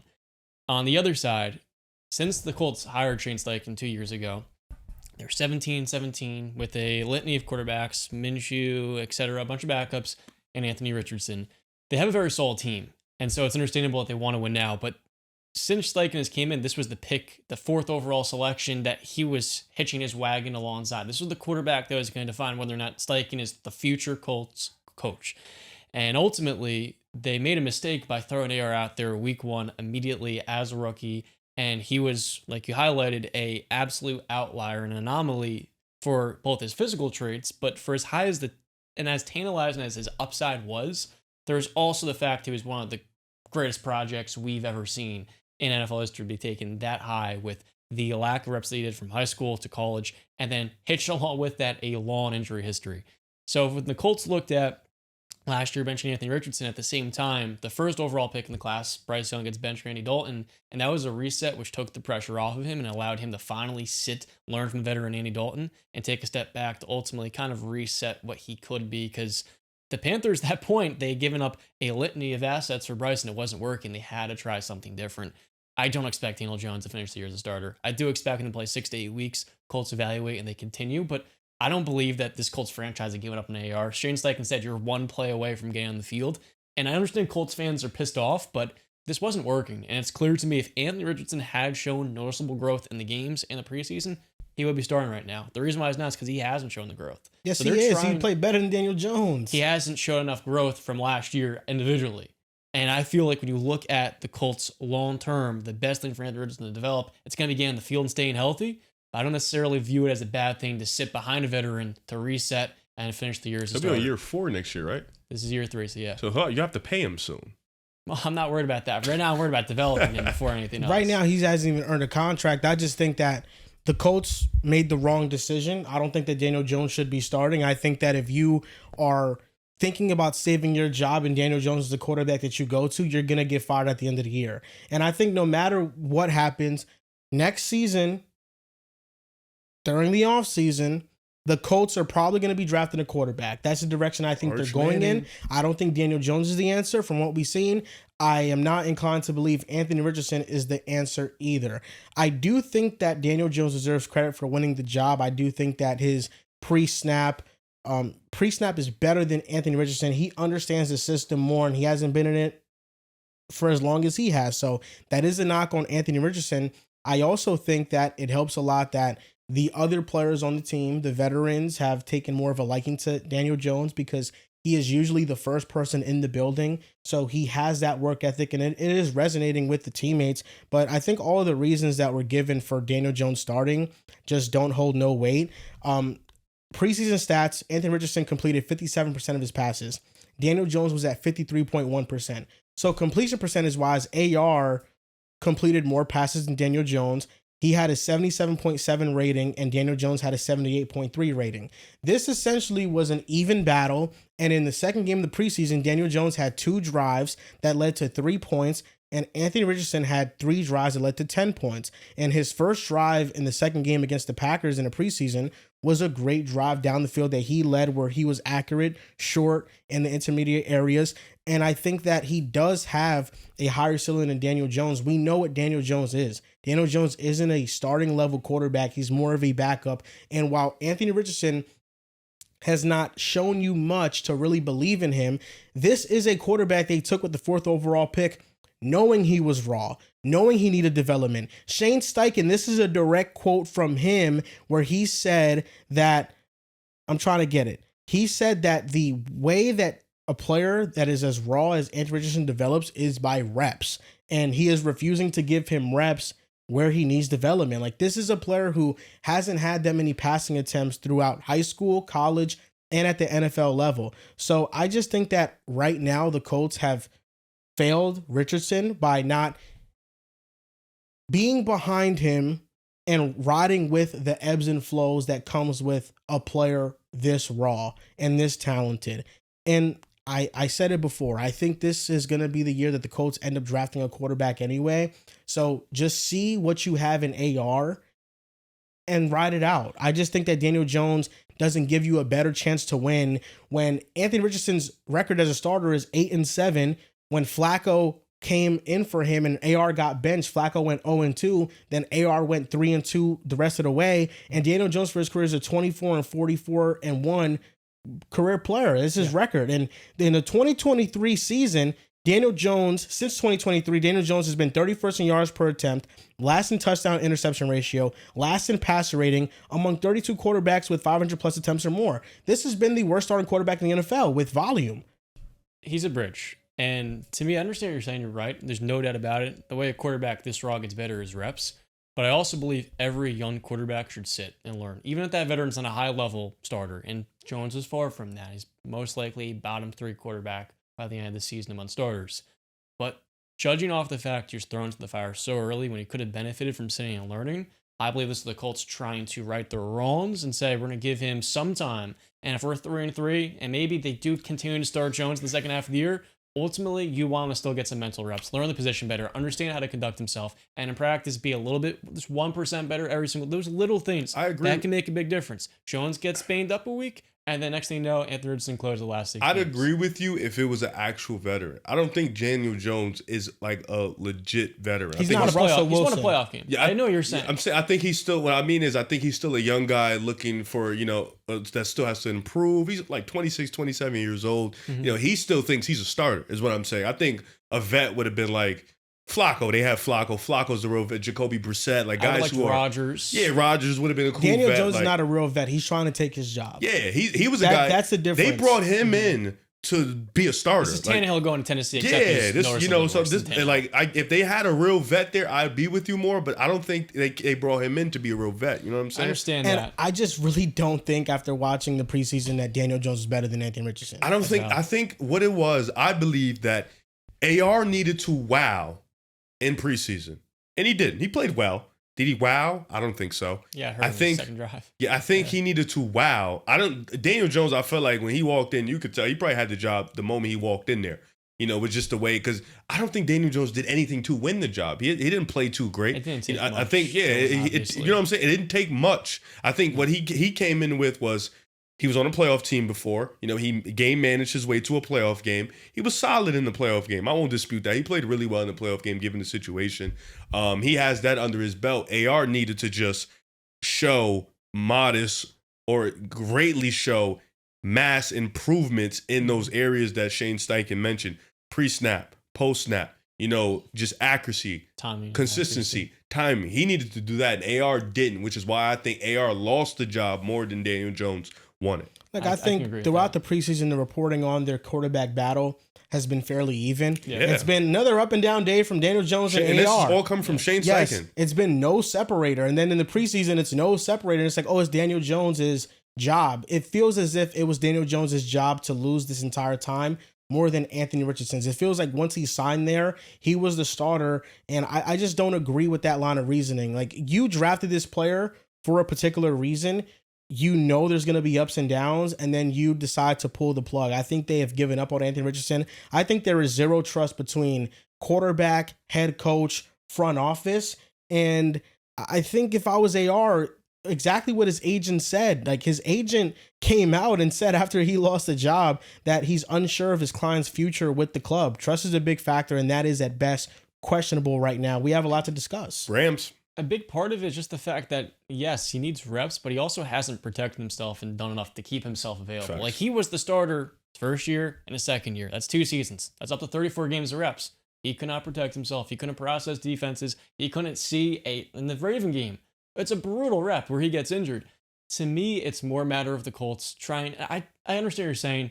I don't think they're looking at him as confidently as they did last offseason going into last year, but I think in a way it's them also trying to protect him to have him sit 6 to 8 weeks, and I just have a hard time seeing Jones playing well enough, quite frankly, to finish the year as the starter. But, I mean, there has to be some level of responsibility and accountability for AR as well, because he was given a golden ticket. This is, to me, a fairly good situation. And I know it's going to be better this year now you draft Tyler Warren. You had a great year at Penn State. You have Downs and Pittman hopefully being healthy. It's, to me, a really solid foundation, a really solid situation. And Steichen is a well-respected quarterback developmental coach. To me, there just has to be some level of responsibility in the player as well, not doing enough to get better. And as a quarterback, you have to be able to protect yourself. And it feels like Steichen can't really open up what AR does best, because if he does design runs, it's more likely than not he's going to be hurt 3 weeks later. But in the preseason, he was completing those short passes, those short designs. And here's the final thing I'll say about it. I think Shane Steichen has proven he's a great OC. I don't think he's proven at all that he can develop a quarterback. Or a culture. I agree with that. And I think Jalen Hurts was a quarterback that he gets credit for developing, and Justin Herbert is also another quarterback that he gets credit for developing because he was both of their OCs. But, I mean, I just feel like some quarterbacks are just going to be good, and I feel like that was the case with Herbert. Yeah. I feel like that's the case with Hurts.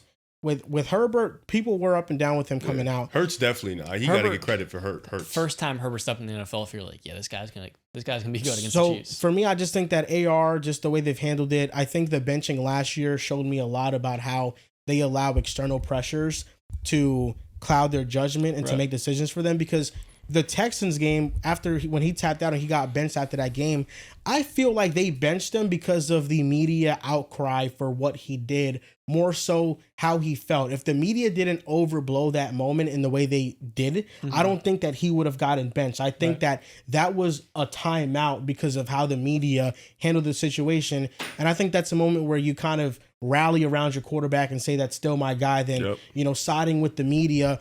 And I also don't think it helps that Anthony Richardson right now is playing in a city that has a famous podcast host that is clear that does not like that he is the quarterback of the team. I haven't noticed Pat's against AR. I'm listening to Pat McAfee has been so against AR.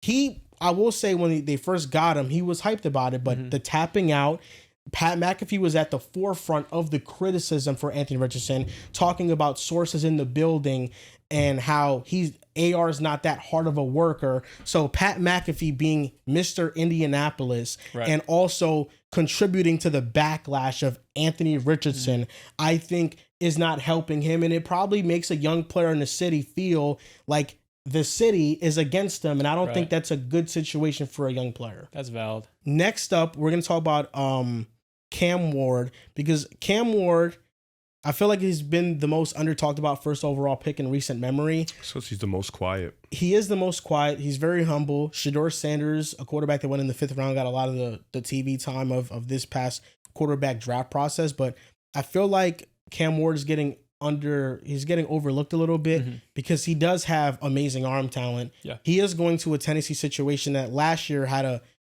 splurge of an offseason where they spent a lot of money and we thought they would be better than they were going to be.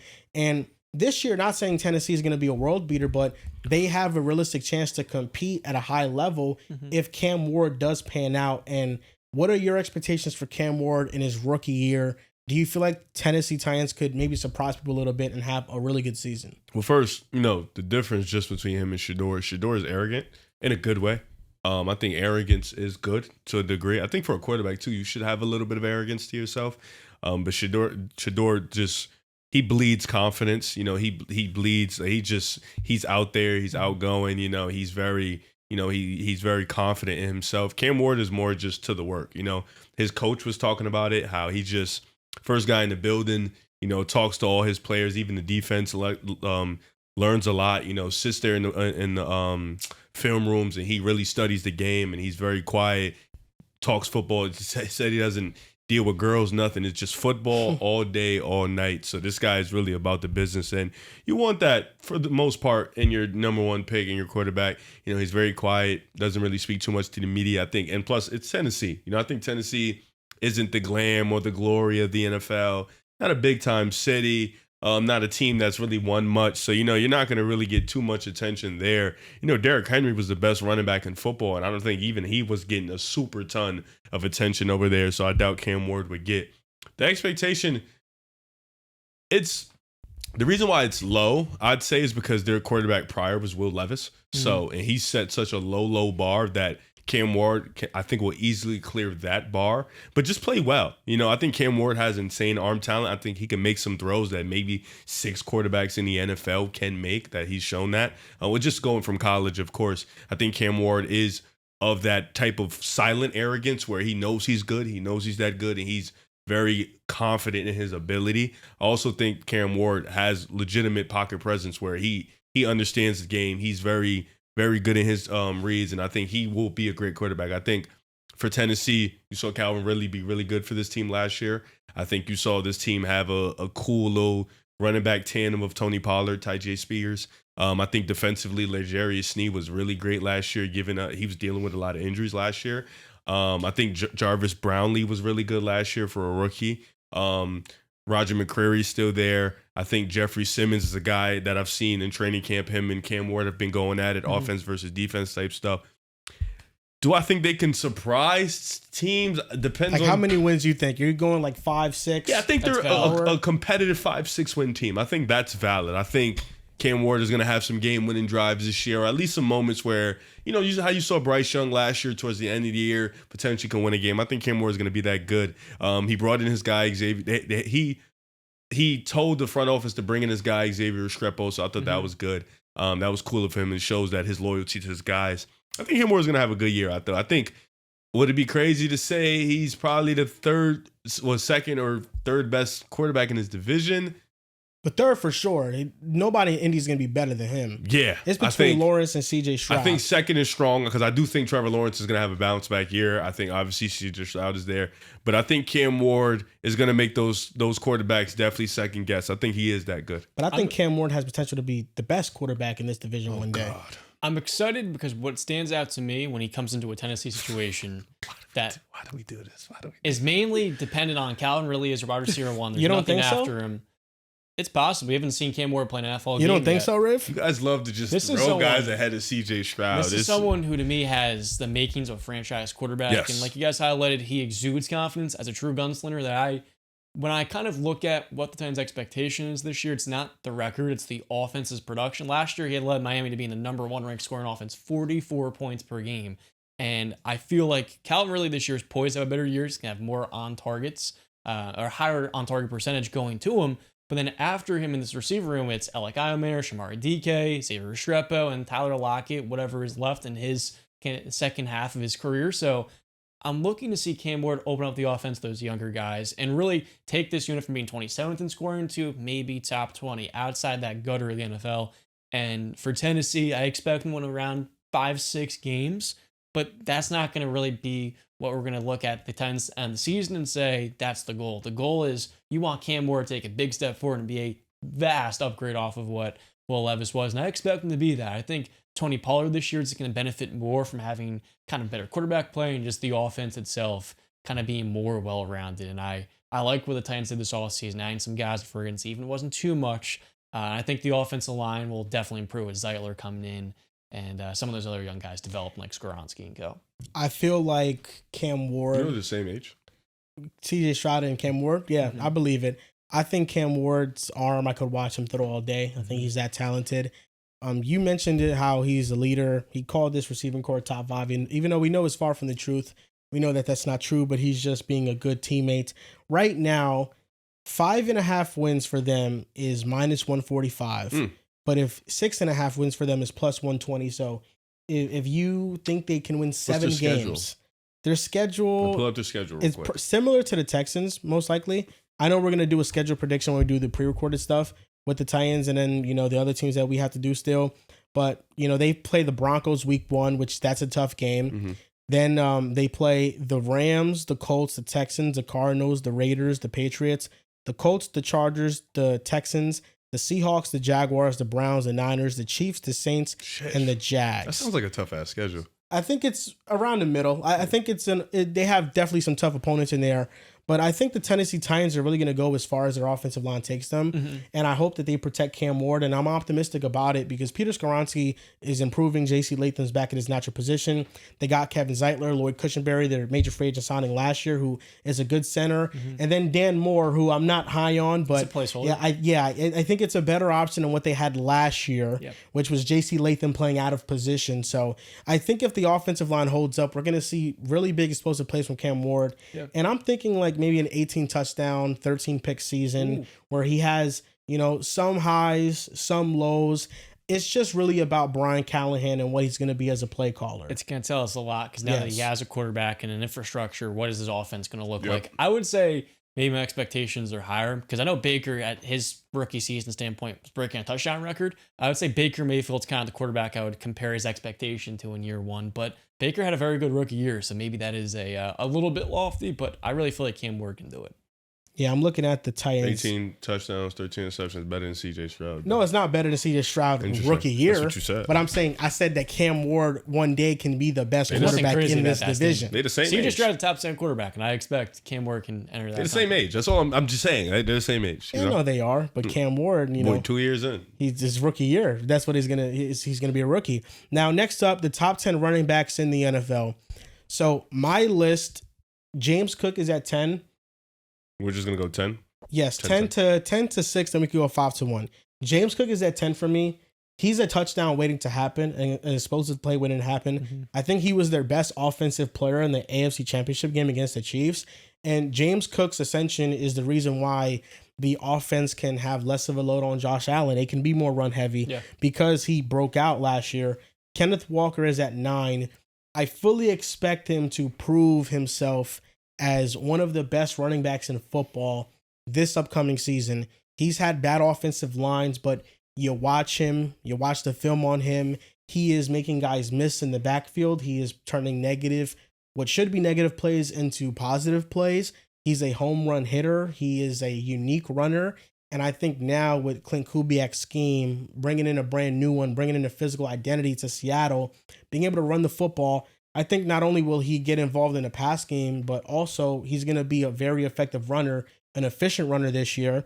And number 8, I have Bucky Irving, who I can be talked into having Kenneth Walker at 8 over Bucky, because I do feel like if Kenneth Walker was in Tampa Bay behind that offensive line, Kenneth Walker would be looked at as one of the 6 best running backs in football. That's how high I am on Kenneth Walker. I really am high on him. Bucky Irving at 8, though, he had a phenomenal rookie season. He was breaking tackles left and right.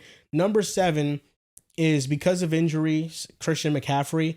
I know that he's really talented. I know he's an MVP, Offensive Player of the Year level player. It's just about the health with him.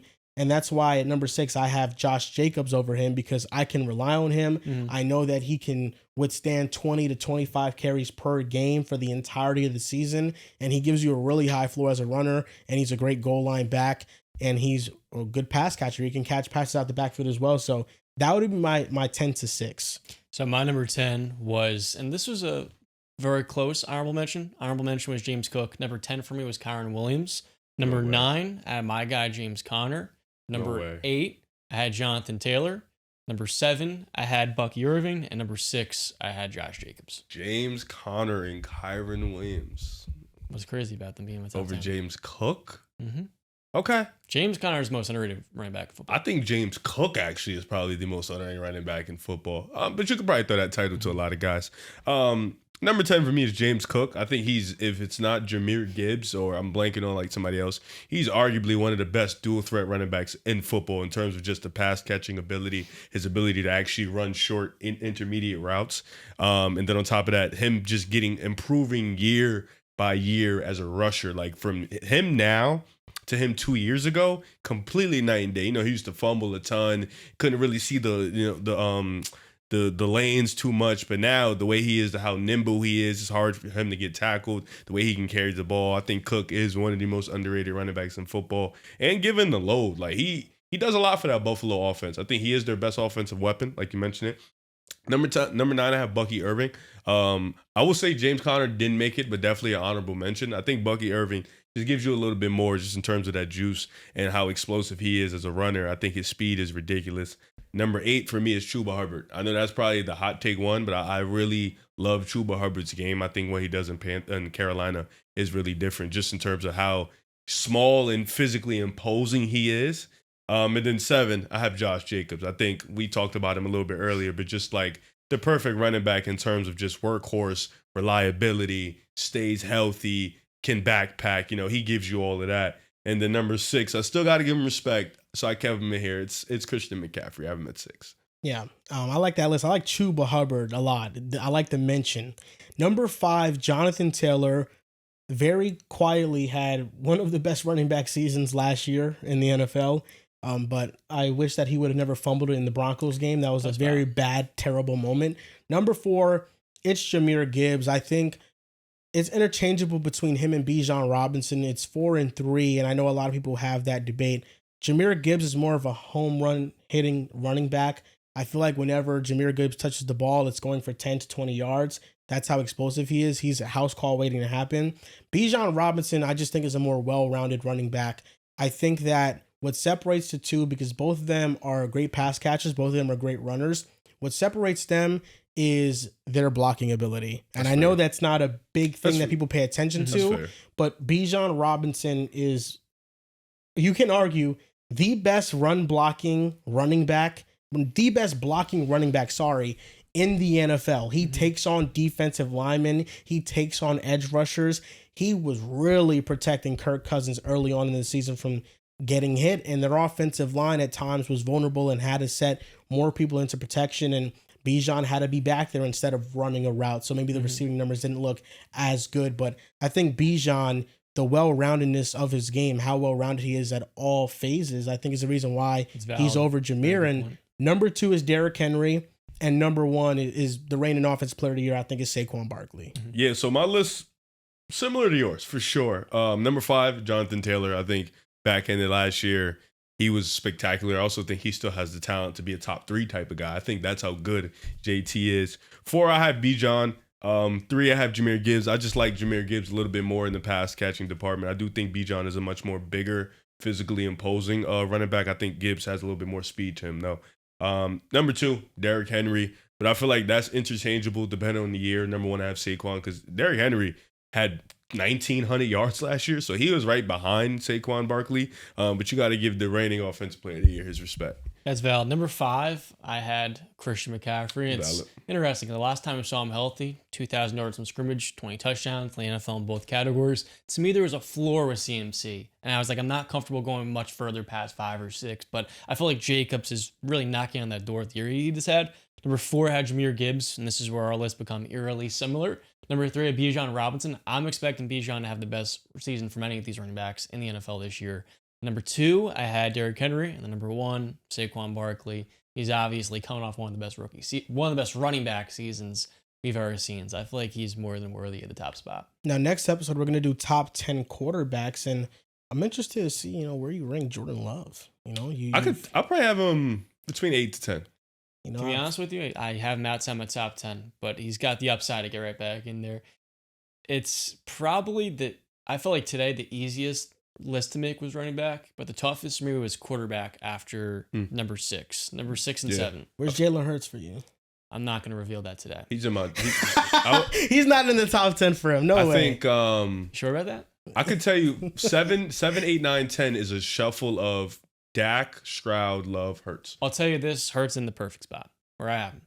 Perfect spot for you or perfect spot in general? In general, I see a lot of BS on both sides. I've got him in the right spot. I got him in my top 10, but he ain't like. Do you have 7. Baker Mayfield over him? Dude, Baker, I don't want to reveal too much, but Baker was narrowly the last spot in my top 10. There were a few guys that I went back and forth with, a little bit Baker extra. has argument. And Baker's very close, and he might just be in my top 10. I'll say I have over Hurts, though. That's the question I asked. No. He's not over Hurts. I have Dak high. People be sleeping on Dak, and I hate Dak. But Dak's Dak great. is good. Yeah. Dackery Prescott. I have CJ disgustingly high. Dakota Rain Prescott. CJ is disgustingly high, I'll be honest. Is he higher than Hurts? Yeah. Yeah. CJ is, he's him. CJ's a fucking dog. He's him, but he hasn't won a Super Bowl, so I don't know if you could put I don't go by that logic. Shout out to MJ. I did see his logic, and his logic was very consistent from start to finish. Consistency is key. Consistency. Listen, it's hard to be consistent with stuff like that. It's very consistent. He was flaming your boy Joe Burrow. I felt bad for you. That shit was crazy. That shit was funny as hell. I don't go by that logic though. Yeah. Joe Burrow, he's making too much money, man. That's the issue. That's Bro said he didn't make the playoffs like 2 of the last 3 years. I hate that for him. I really do. I wish I could comment on that. We saw Drew Brees lead the NFL in passing for 3 straight seasons, and the Saints went 7-9 all 3 years. Yeah, Flacco was better than him in those years. Yeah, I think by the logic of the playoffs. Football is the ultimate team sport. A quarterback, it's not tennis or golf where you're in control of every sequence. A quarterback is on the field for 1 of 3 units. I feel like in that argument, it was kind of tough because Joe Burrow can't control his front office, having significantly less resources, being horrible at drafting, and also being a mom and pop shop, which can hardly pay superstar level talent like Jesse Bates and Nate Hutchinson or Trey Hendrickson. That's not a player that plays for the Bengals. But at the end of the day, I felt like it's something we've seen, especially Philadelphia fans. They're loud about it and they're supporting their guy in Hurts, who's won Super Bowl MVP. But it's crazy to suggest that Joe Burrow doesn't make his defense better because by logic, going up against an elite NFL quarterback every day in practice, they're going to make him better. And I feel like the Tom Brady comments really got misconstrued because Brady's entire career had Bill Belichick and Todd Bowles. No matter what he did, his defenses were going to be elite. I think Tom Brady's comment got misconstrued because right after he mentioned the comment about what are you doing to make your defense better, one of the quarterbacks he mentioned as a quarterback that did those things that Tom Brady described was Phillip Rivers. And Phillip Rivers, by all accounts, by people that talk about quarterbacks, they would view him as a quarterback that didn't do those things that Tom Brady was mentioning, which means that Tom Brady wasn't exclusively talking about wins and losses as a way to measure what you're doing for your team to win. Because Phillip Rivers has a losing record in the playoffs, and he's had a lot of chances in the playoffs, and there's been years that he didn't make the playoffs. But, by that logic, in 2012, Drew Brees, 43 touchdowns, 19 picks, but he went 7-9. And Flacco won the Super Bowl that year. So I guess you can say Andy Dalton's better than Drew Brees in 2015. Yeah, so in 2012, I hope people know I'm being extremely sarcastic. 2012, Flacco was better than Drew Brees because he went on a Super Bowl run and he ended up winning. And he was awesome. So he was better than him that year. He was better. The other thing better too is quarterback. that I know there's a point to be made that Hurts made the playoffs in 2023 when his defense was very poor, and Burrow did not this year. One has the best offensive line in football and a Hall of Fame right tackle in his prime, and Jordan Mailata is an absolute game wrecker. Burrow has like bottom 3 line. If you put Burrow in Philadelphia, I would firmly feel like that's a 15-win team or more. I broke it down, I think, when I was talking to Dels about it, but the difference between this year's Eagles, the 2023 Eagles and the 2024 Bengals, is the fact that, number one, the Bengals defense was still statistically worse. I know that points per game wise, the Eagles number ranking, they ranked worse, but in terms of just raw points they let up, the Bengals defense did let up more points. Bengals defense is fucking The horrible. difference was Ours that was bad too, though. Jake Elliott in 2023 Amazing. kicked 90+% on his field goals, and Evan McPherson kicked 70%. And those kicks matter. A kick going in is a difference between you winning a game, you losing a game. Like, we look at the Ravens game that went into overtime. Evan McPherson missed the game-winning kick that, he makes that kick, they make the playoffs. They win their 10th game. And against the Buffalo Bills, Jake Elliott in like a snowstorm, like heavy rain, hit like a 50+ yarder against the Bills to send the game into overtime. Maybe maybe if the Bengals stop starting slow and losing to teams like the Patriots, they'll make the playoffs. Yeah, it's also Week 2 Chiefs defensive pass interference. It's completely night and day comparing Maybe the Bengals don't lose and to the Eagles Cleveland organizations. Browns. Comparing the Eagles and Bengals organizations is like comparing, the Oakland Athletic or the Athletics, which can't afford anyone to pay, and like the New York Yankees.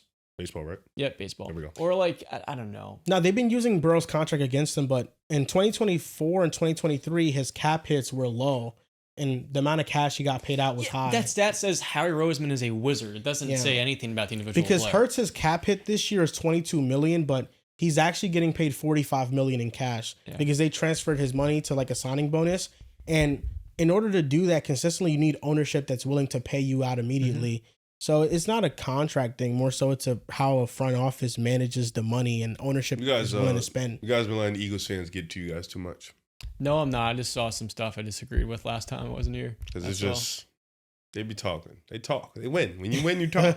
When you win, you gotta apply logic though. And wins our quarterbacks down use of context. I that was lacking. I agree with you, John. But sometimes when you win a Super Bowl or when you win a championship, doesn't matter. It doesn't. It does not matter. Like the first, after the first, logic goes out the window. Goes out the window, man. So, like, if I'm a Ravens fan in 2012, would I rather like Peyton Manning or would I rather Joe Flacco? If Joe Flacco just won you the Super Bowl, you're 100% gonna say I'd rather. Do I want to win or do I want to lose? That's how it comes down. Yeah. Trust me, Green Bay Packers, Toronto bubble team.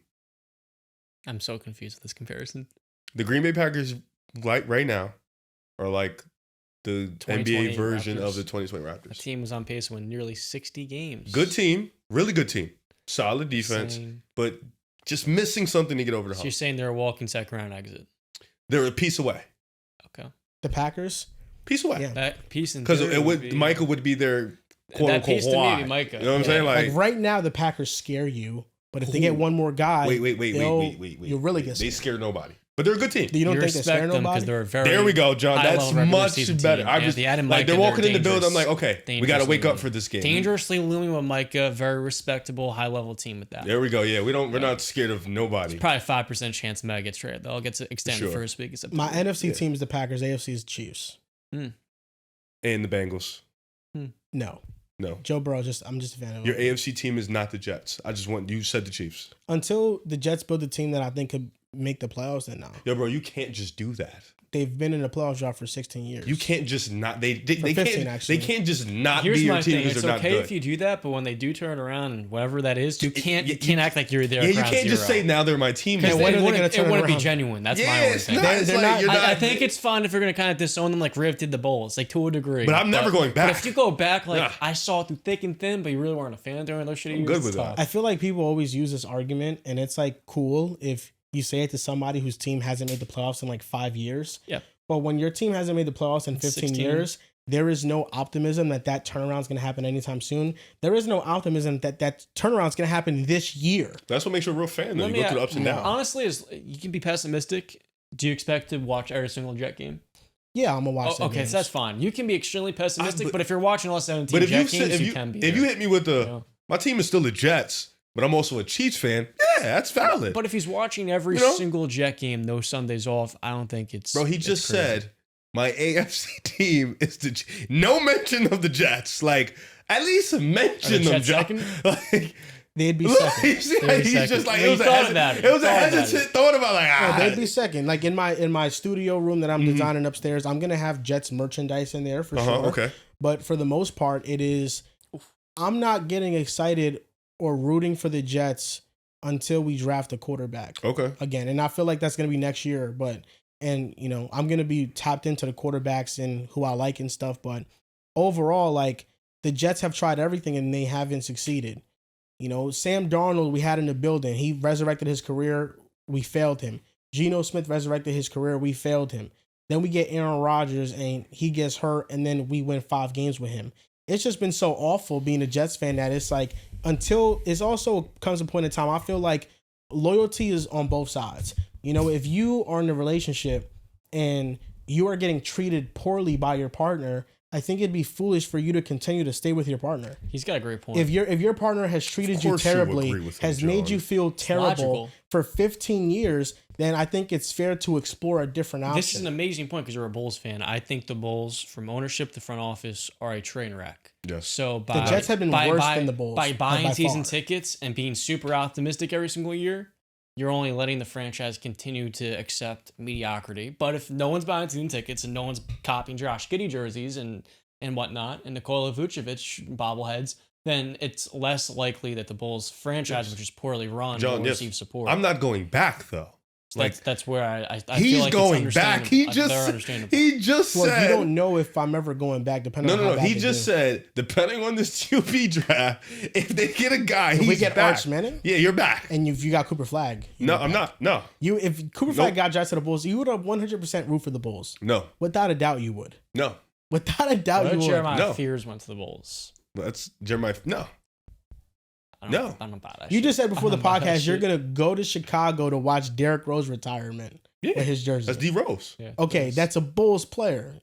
Yeah, but I'm not rooting for the Bulls. I'm just gonna watch D Rose retire. If the Bulls gave you something to root for, you'd probably root for them. No, I'm done. There's just nothing to root for. No, like when I'm done, I'm done. Like I'm done. Like I've made it vocal. What if they flew I'm you done. out the franchise January 24th for D Rose's jersey retirement? Now that's different. If you fly me out first class, I'll think about it. But now I'm done. Like there's no reason. I feel like when Steph retires and you have to pick a new team, if the Bulls are good during that time, you definitely be. I have so many other things I can go to. I have Amen in Houston. I have Cade in Detroit. I have DG and Donovan in Cleveland with Mobley.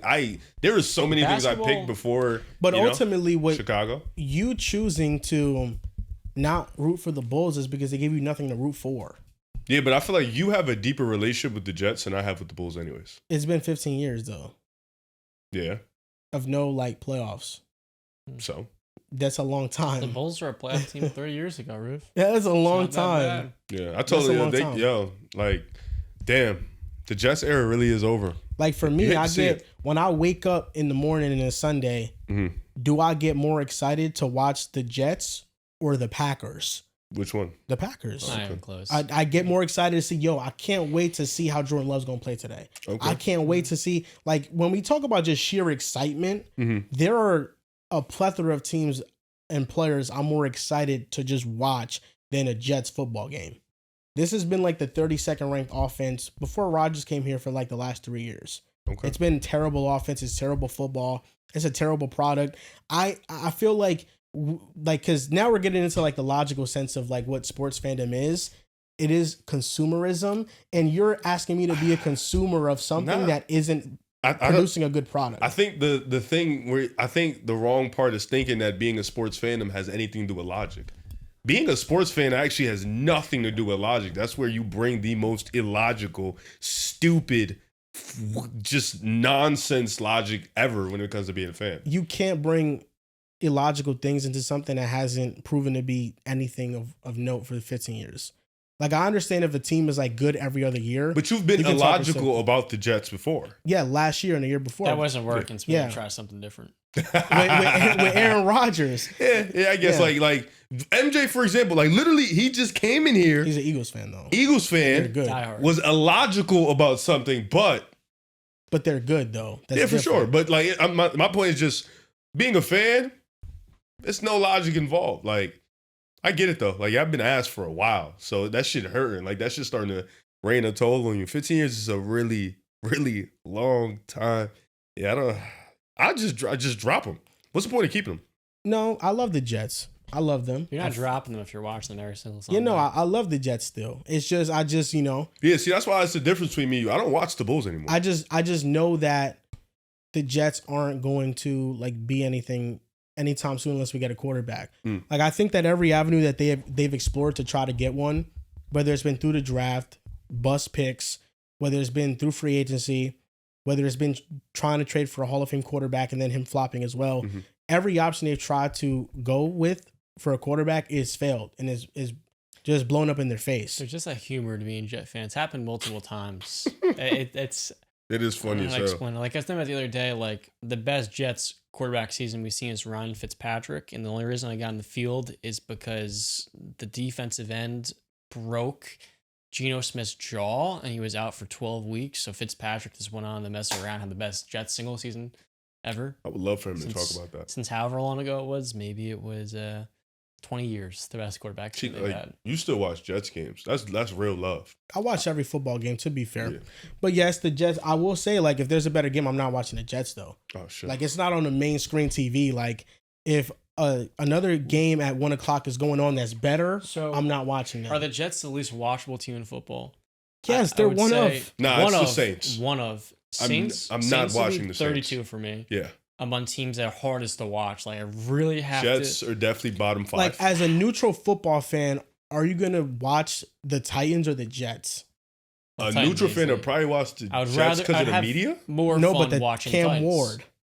A neutral fan probably doesn't know who Cam Ward is. I mean, if you're a neutral football, you You know definitely know the who first Cam pick Ward is. is. I You know, doubt yes, it. Yes, you do. You know the No, first I don't pick think is. so. Yes, you do. A neutral, yeah. Do y'all know what a neutral Bro, casual fan is? River Brown on Sunday, you have the option. Let's I just would say watch you're the limited. Titans. Neutral fan, someone's playing fantasy football. And he's- that's what I'm I saying. doubt it. A neutral is just like a casual. That's just All right. you know. I guess I'd just look at That's this what one, I'm yeah. saying. There's 29 other teams that they have something more that you'd want to watch than the Jets. Like the Jaguars, the Cardinals, the Seahawks, like all of those teams as a neutral football fan, I'd like more so want to watch them play than the Jets. Would you play. rather watch the Jets or the Browns? I'm really scaling the bottom feeders. So you're of also watchability. you're also not Jets. a you're not I a think I'm going normal Jets. neutral fan. I know. I have to watch everything. It's like I think comparing us to a regular neutral person is a little bit different. Like I feel like a neutral fan is just they would just watch anybody locally. Like, you know, Tennessee is a good example because Tennessee is not really a primetime team. So it would be like more neutral. Who would you rather watch, Jets or Giants? Yeah. And I'll probably watch the Giants. But I just feel like, with fandoms and stuff, I just feel like, the teams have to prove something to you too to make you keep on being a fan and keeping you invested into it. I'll say one thing about the Chicago fans. They're there every night. Whether the team is ass or good. They gotta let it go too. It's a big market. I feel like It is. You won't. Yeah, it's never gonna not like be with sold out it's there. the same thing with MSG. Like I Yeah. feel like with the Knicks, it's they at least had things throughout the course of when they were bad that you felt optimistic about. Where the Carmelo era was very bad towards the end, but then we drafted Porzingis, and Plus it's Porzingis downtown. was surprisingly really good as a rookie. Then Porzingis' breakout, he was very entertaining to watch. Then when Porzingis got traded, it Kevin was Knox. Dennis Smith Jr. getting traded. You think that maybe he could revitalize his career. Then we drafted RJ Barrett, and RJ Barrett was supposed to be like the guy. Yep. And so like even when the Knicks have been bad, there was like something consistently there each time to like root for and to like feel optimistic about. With the Jets, it doesn't really feel that way because I will say no, it does feel that way because I was optimistic for Sam Darnold. I was optimistic for Zach Wilson. Mm-hmm. So You have yes, heels. for I Zach was Wilson. optimistic for both of those players, and I wrote it out. And I still love Sam Darnold a lot. I really like Sam Darnold. Zach Wilson, I just think he's bad. Yeah. But now, like with Aaron Rodgers and that failed experiment, it's like anything they have tried to do to figure out quarterback, they have not been able to figure it out. So I think at this point as a fan, I just feel as if it just feels like it doesn't matter what they do. It's just not going to work. That's how it feels like right now. So that's why I'm just like, I'm neutral on it. Like, yeah, there's some things to watch about them that are like kind of cool, but I mean, I guess for the most part, they're not a team that is that entertaining to watch. Like, it's a terrible offense, but maybe things change with Aaron Glenn. We're going to end this episode off with top 5 most improved teams in the NBA. John, what's your list? Start over for this one. Oh, okay. Yep. You want to start? He still got to write his list. That's why. I only had 4. Okay. Clips, Rockets, Hawks, Magic. I think those were the easy ones. Clippers for obvious reasons. Bringing in Bradley Beal, who I think can complement their offense. Bringing in John Collins, who I think is a perfect 1-2 duo with James Harden, a guy who can give you an elite lob threat along with the pick and pop. Has a nice little jump shot to him. Also gives you big man depth to go small ball if need be. 6'9", 6'10", mobile. Also a backup to Zubac. They didn't really have that last year. Also bringing in Brook Lopez, which that's a different dynamic. Don't need him to play 20, 25 minutes and give you 15, 20 spot. Also gives you a different dynamic at the center position, a guy who can still block shots, give you some quality rim deterrence. So I think the Clippers and then the Rockets, obvious reasons. Kevin Durant, Dorian Finney-Smith, bringing in Clint Capella, keeping Steven Adams, who played really well for you in the playoffs. Having that collection of big men, kind of going into your style of basketball. Bringing in Josh Okogie, who was not the biggest signing, but he fits their style of basketball, how they want to play it. And I think that's pretty dope for them. Bringing back Fred VanVleet, too, is dope. And then what was the other team? Oh, Hawks, Atlanta. Porzingis looks well overseas. So that's good. That's a bright sign for sure. He had like 20 points in like 20 minutes. So I think that's really good. Bringing in Nickeil Alexander-Walker is really good. Luke Kennard is just another guy who can just give you some quality depth as a 3-point shooter. And then Orlando, bringing in Desmond Bane, who I think is the perfect complementary player for a team that kind of missed all their players last year and still was able to be a 7 seed in the East. So I think that tells you either one, how good this team is or how bad the East is. But I do think this team is really good. I think this team, if healthy, can give you some complement defense. And I think offensively, Desmond Bane, a guy who can come off pin downs, can work well in the pick and roll, has a mid-range, can get to the rim, has a 3-ball, has good handles, solid defender for his size. I think he's a guy that can really, tilt the scale for this Orlando team. And then a 5th team, I would say. The Lakers. Going from Hayes to now DeAndre That would Ayton. definitely, I think Hayes to Ayton is probably the biggest upgrade in the league outside of probably outside of Kevin Durant, Jalen Green to Kevin Durant. How about KCP to Bane? KCP to Bane. Yes, that too. I would say that's more. No, yeah, KCP That's to like Bane. solid to very good. Yeah. But Ayton, because I don't think Hayes is a star level center at all. So, and Ayton definitely is. So that would be. I'm not super high on Marcus Smart. I want to see him play, or just be a 50+ player in the season. Like he hasn't done that. And then Jake LaRavia, we'll see if the 3-point volume goes up and his 3-point percentage is solid. Then he's a good contributor because I think he's really good in transition. I think he's a solid defender. But yeah, that would be the 4 teams that stick off the top of my head. Did you mention the Clippers? Yeah, for sure. That was my number 1 team. First. Yeah, because I think that's easy, if not 1, because of Kevin Durant for obvious reasons. They're number 2. I have a similar list, just different order. Number 5, I had the Clippers on here, just with the Bradley Beal, John Collins edition. I think they have the best depth in the NBA, you can argue, outside of OKC. Number 4, the Atlanta Hawks. This team has a very high ceiling if Porzingis could play at an all-star level, especially with Jalen Johnson, and if he can ascend again. I just think that, they lack wing depth. Like losing Karis LeVert and Capella and going to Nickeil Alexander-Walker and Porzingis is such a massive upgrade. Number 3, the Orlando Magic. I felt the need to kind of put the Hawks a little bit over them, but I ended up with the Magic at 3 just because the Magic's improvement was from KCP to Desmond Bane, and that's really, what their offseason was all about. Number 2, I had the Denver Nuggets just for depth reasons. That's what I was missing. I just think the fact that they have a bench now that can maybe take away some pressure off of Jokic in those non-Jokic minutes is a big reason why they can be the biggest competitor to OKC this upcoming year. And number 1 is the Rockets. It's not just the KD addition, although that is the biggest addition of the offseason. It's DFS, it's Clint Capella, it's having depth. And I think they're preparing themselves for different matchups in the playoffs, with Clint Capella, Şengün, and Steven Adams. those can be three bigs that you constantly throw at Jokic. And then they have wing defenders for perimeter-oriented teams. So I think they have a nice balance of everything. So I saw you in Hampton's video. You don't think Denver's close to OKC? No. What's the context behind that? Before I think that the context behind the video was that he was contemplating putting Denver as the number one team over OKC. In that series, OKC matured to a level that I think they didn't have heading into that series. And I think OKC having that test coming away on top from it, even with the moves that Denver Nuggets made around the edges, improving their depth, I think that's not as big of an upgrade as J-Dub improving, Cason Wallace improving, Chet improving, all the young players for OKC basically getting better and now having championship level experience. I just think they're the most talented team in the NBA, and I think they are the best, and they should be respected as such. They should be ranked number one. We Well, also he the said Nuggets, it's not. They're not in the same tier. They play in a 7-game series. The Nuggets weren't remotely close to healthy, and that was a big part of what they were achieving or striving to achieve this offseason.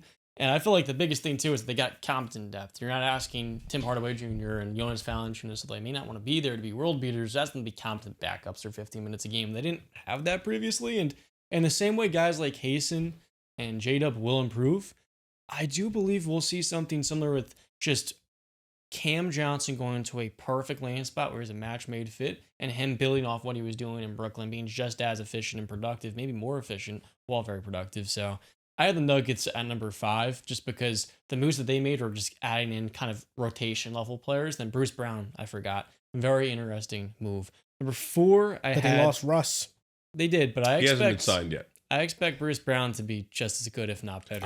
The Cam Johnson move is huge to me because you mentioned Cason Wallace. I don't know how much he's gonna improve, not because he can't, just because of more. What are they gonna ask of him? I still think the ball is gonna be in SGA's hand 75% of the time, and then J-Dub, and I think Chet's gonna get a lot more on ball responsibility. So it's really gonna be more. All right, guys, we really need you to specify to a role. With bringing in Cam Johnson, though, that's pretty big because I think he's a lot more available than Michael Porter Jr. I think he's a little bit more consistent too. I think he's a more, I want to say better defender, but I like MPJ's size. I think he's a lot more stronger, bigger, 6'10", a good rebounder too. Much better rebounder. Yeah, so I think that's important too. But now you play Aaron at the 4, you got Cam at the 3. It's a really good starting lineup. I think not close, strong, but I can see it. Like if the young guys take a modest leap or a big leap, then woof. It's just dark. You would be surprised because Michael Porter Jr. has so many health concerns, but he's been more available the last few years. And so when I look at the trade, I want to say that Johnson's more durable, but it's really more dependable in my eyes. MPJ plays with injuries. I hate that, and that's the problem. Like he plays with the nagging injuries, which decreases his play value because he understandable. He That was be, only in the playoffs, and I have a lot of respect for him playing through it. Sure. Where he can barely raise. Have you seen his comments lately? Yeah, there's been some funny comments, some absurd comments, but what Jokic said to him was hilarious. Bro said, I'll put Andrew Tate on it just to see how a woman would react. I was like, bro, what? The comments of the guys in the group chat texting after he got traded were hysterical. I won't repeat them here. Number 4, I had the Clippers. I had Bradley Beal, and that's basically it's replacing Norman Powell, who had a career year last season, John Collins, who I think with James Harden's going to be electric. And then, of course, I think Brook Lopez, one of the best backup bigs in the NBA. He fills a useful need as Nick Batum ages, and he was practically their backup 5, him and Ben Simmons. Number 3, I had the Hawks. They had some meaningful losses this offseason. I don't think losing Karis LeVert and also Larry Nance is nothing, but what they added in is what makes it kind of a wash in some respects. And that was adding KP. And then Nikhil, I think, is just a perfect fit to close games. When you have a lineup of him, Dyson, Zachary Sachet, Jalen Johnson, and Onyeka at the 5. If Porzingis isn't healthy, you still have a well-rounded group, and they needed shooting. Luke Kennard's going to help fill that need for 20 minutes. Number 2, I contemplated having this team at number 1 because this is most improved teams. So I include a team that was destroyed by injuries last year, and that was the Orlando Magic. Jalen Suggs played 3 games in the calendar year of 2025. Getting him back and Mo Wagner off the bench is one thing, but in free agency, you get Desmond Bane, big upgrade off Kentavious Caldwell-Pope, a big addition for what they were sorely lacking for a long time. Underrated bringback is Wagner. Like people forget he tore his ACL. It was probably statistically their best 3-point shooter on the roster. 37%. Yeah, probably. But good addition nonetheless. One of their better backup bigs. And then number 1 for me was the Houston Rockets. The Kevin Durant addition was very much needed, given what they were in the playoffs and what they need to upgrade off of. Then I also feel like Dorian Finney-Smith was a very good contract and just an extra shooter that they needed that can hold up defensively well. So like that, and maybe they use the Clint Capella contract to flip for a more kind of whatever they need at the deadline, just another rotation level player. And that's going to do it for this episode of the Pick a Side podcast, episode 503. You guys can follow us on Twitter at Pick a Side Pod, on Instagram and TikTok at Pick a Side Podcast. Thank you for watching, and we'll see you guys next time.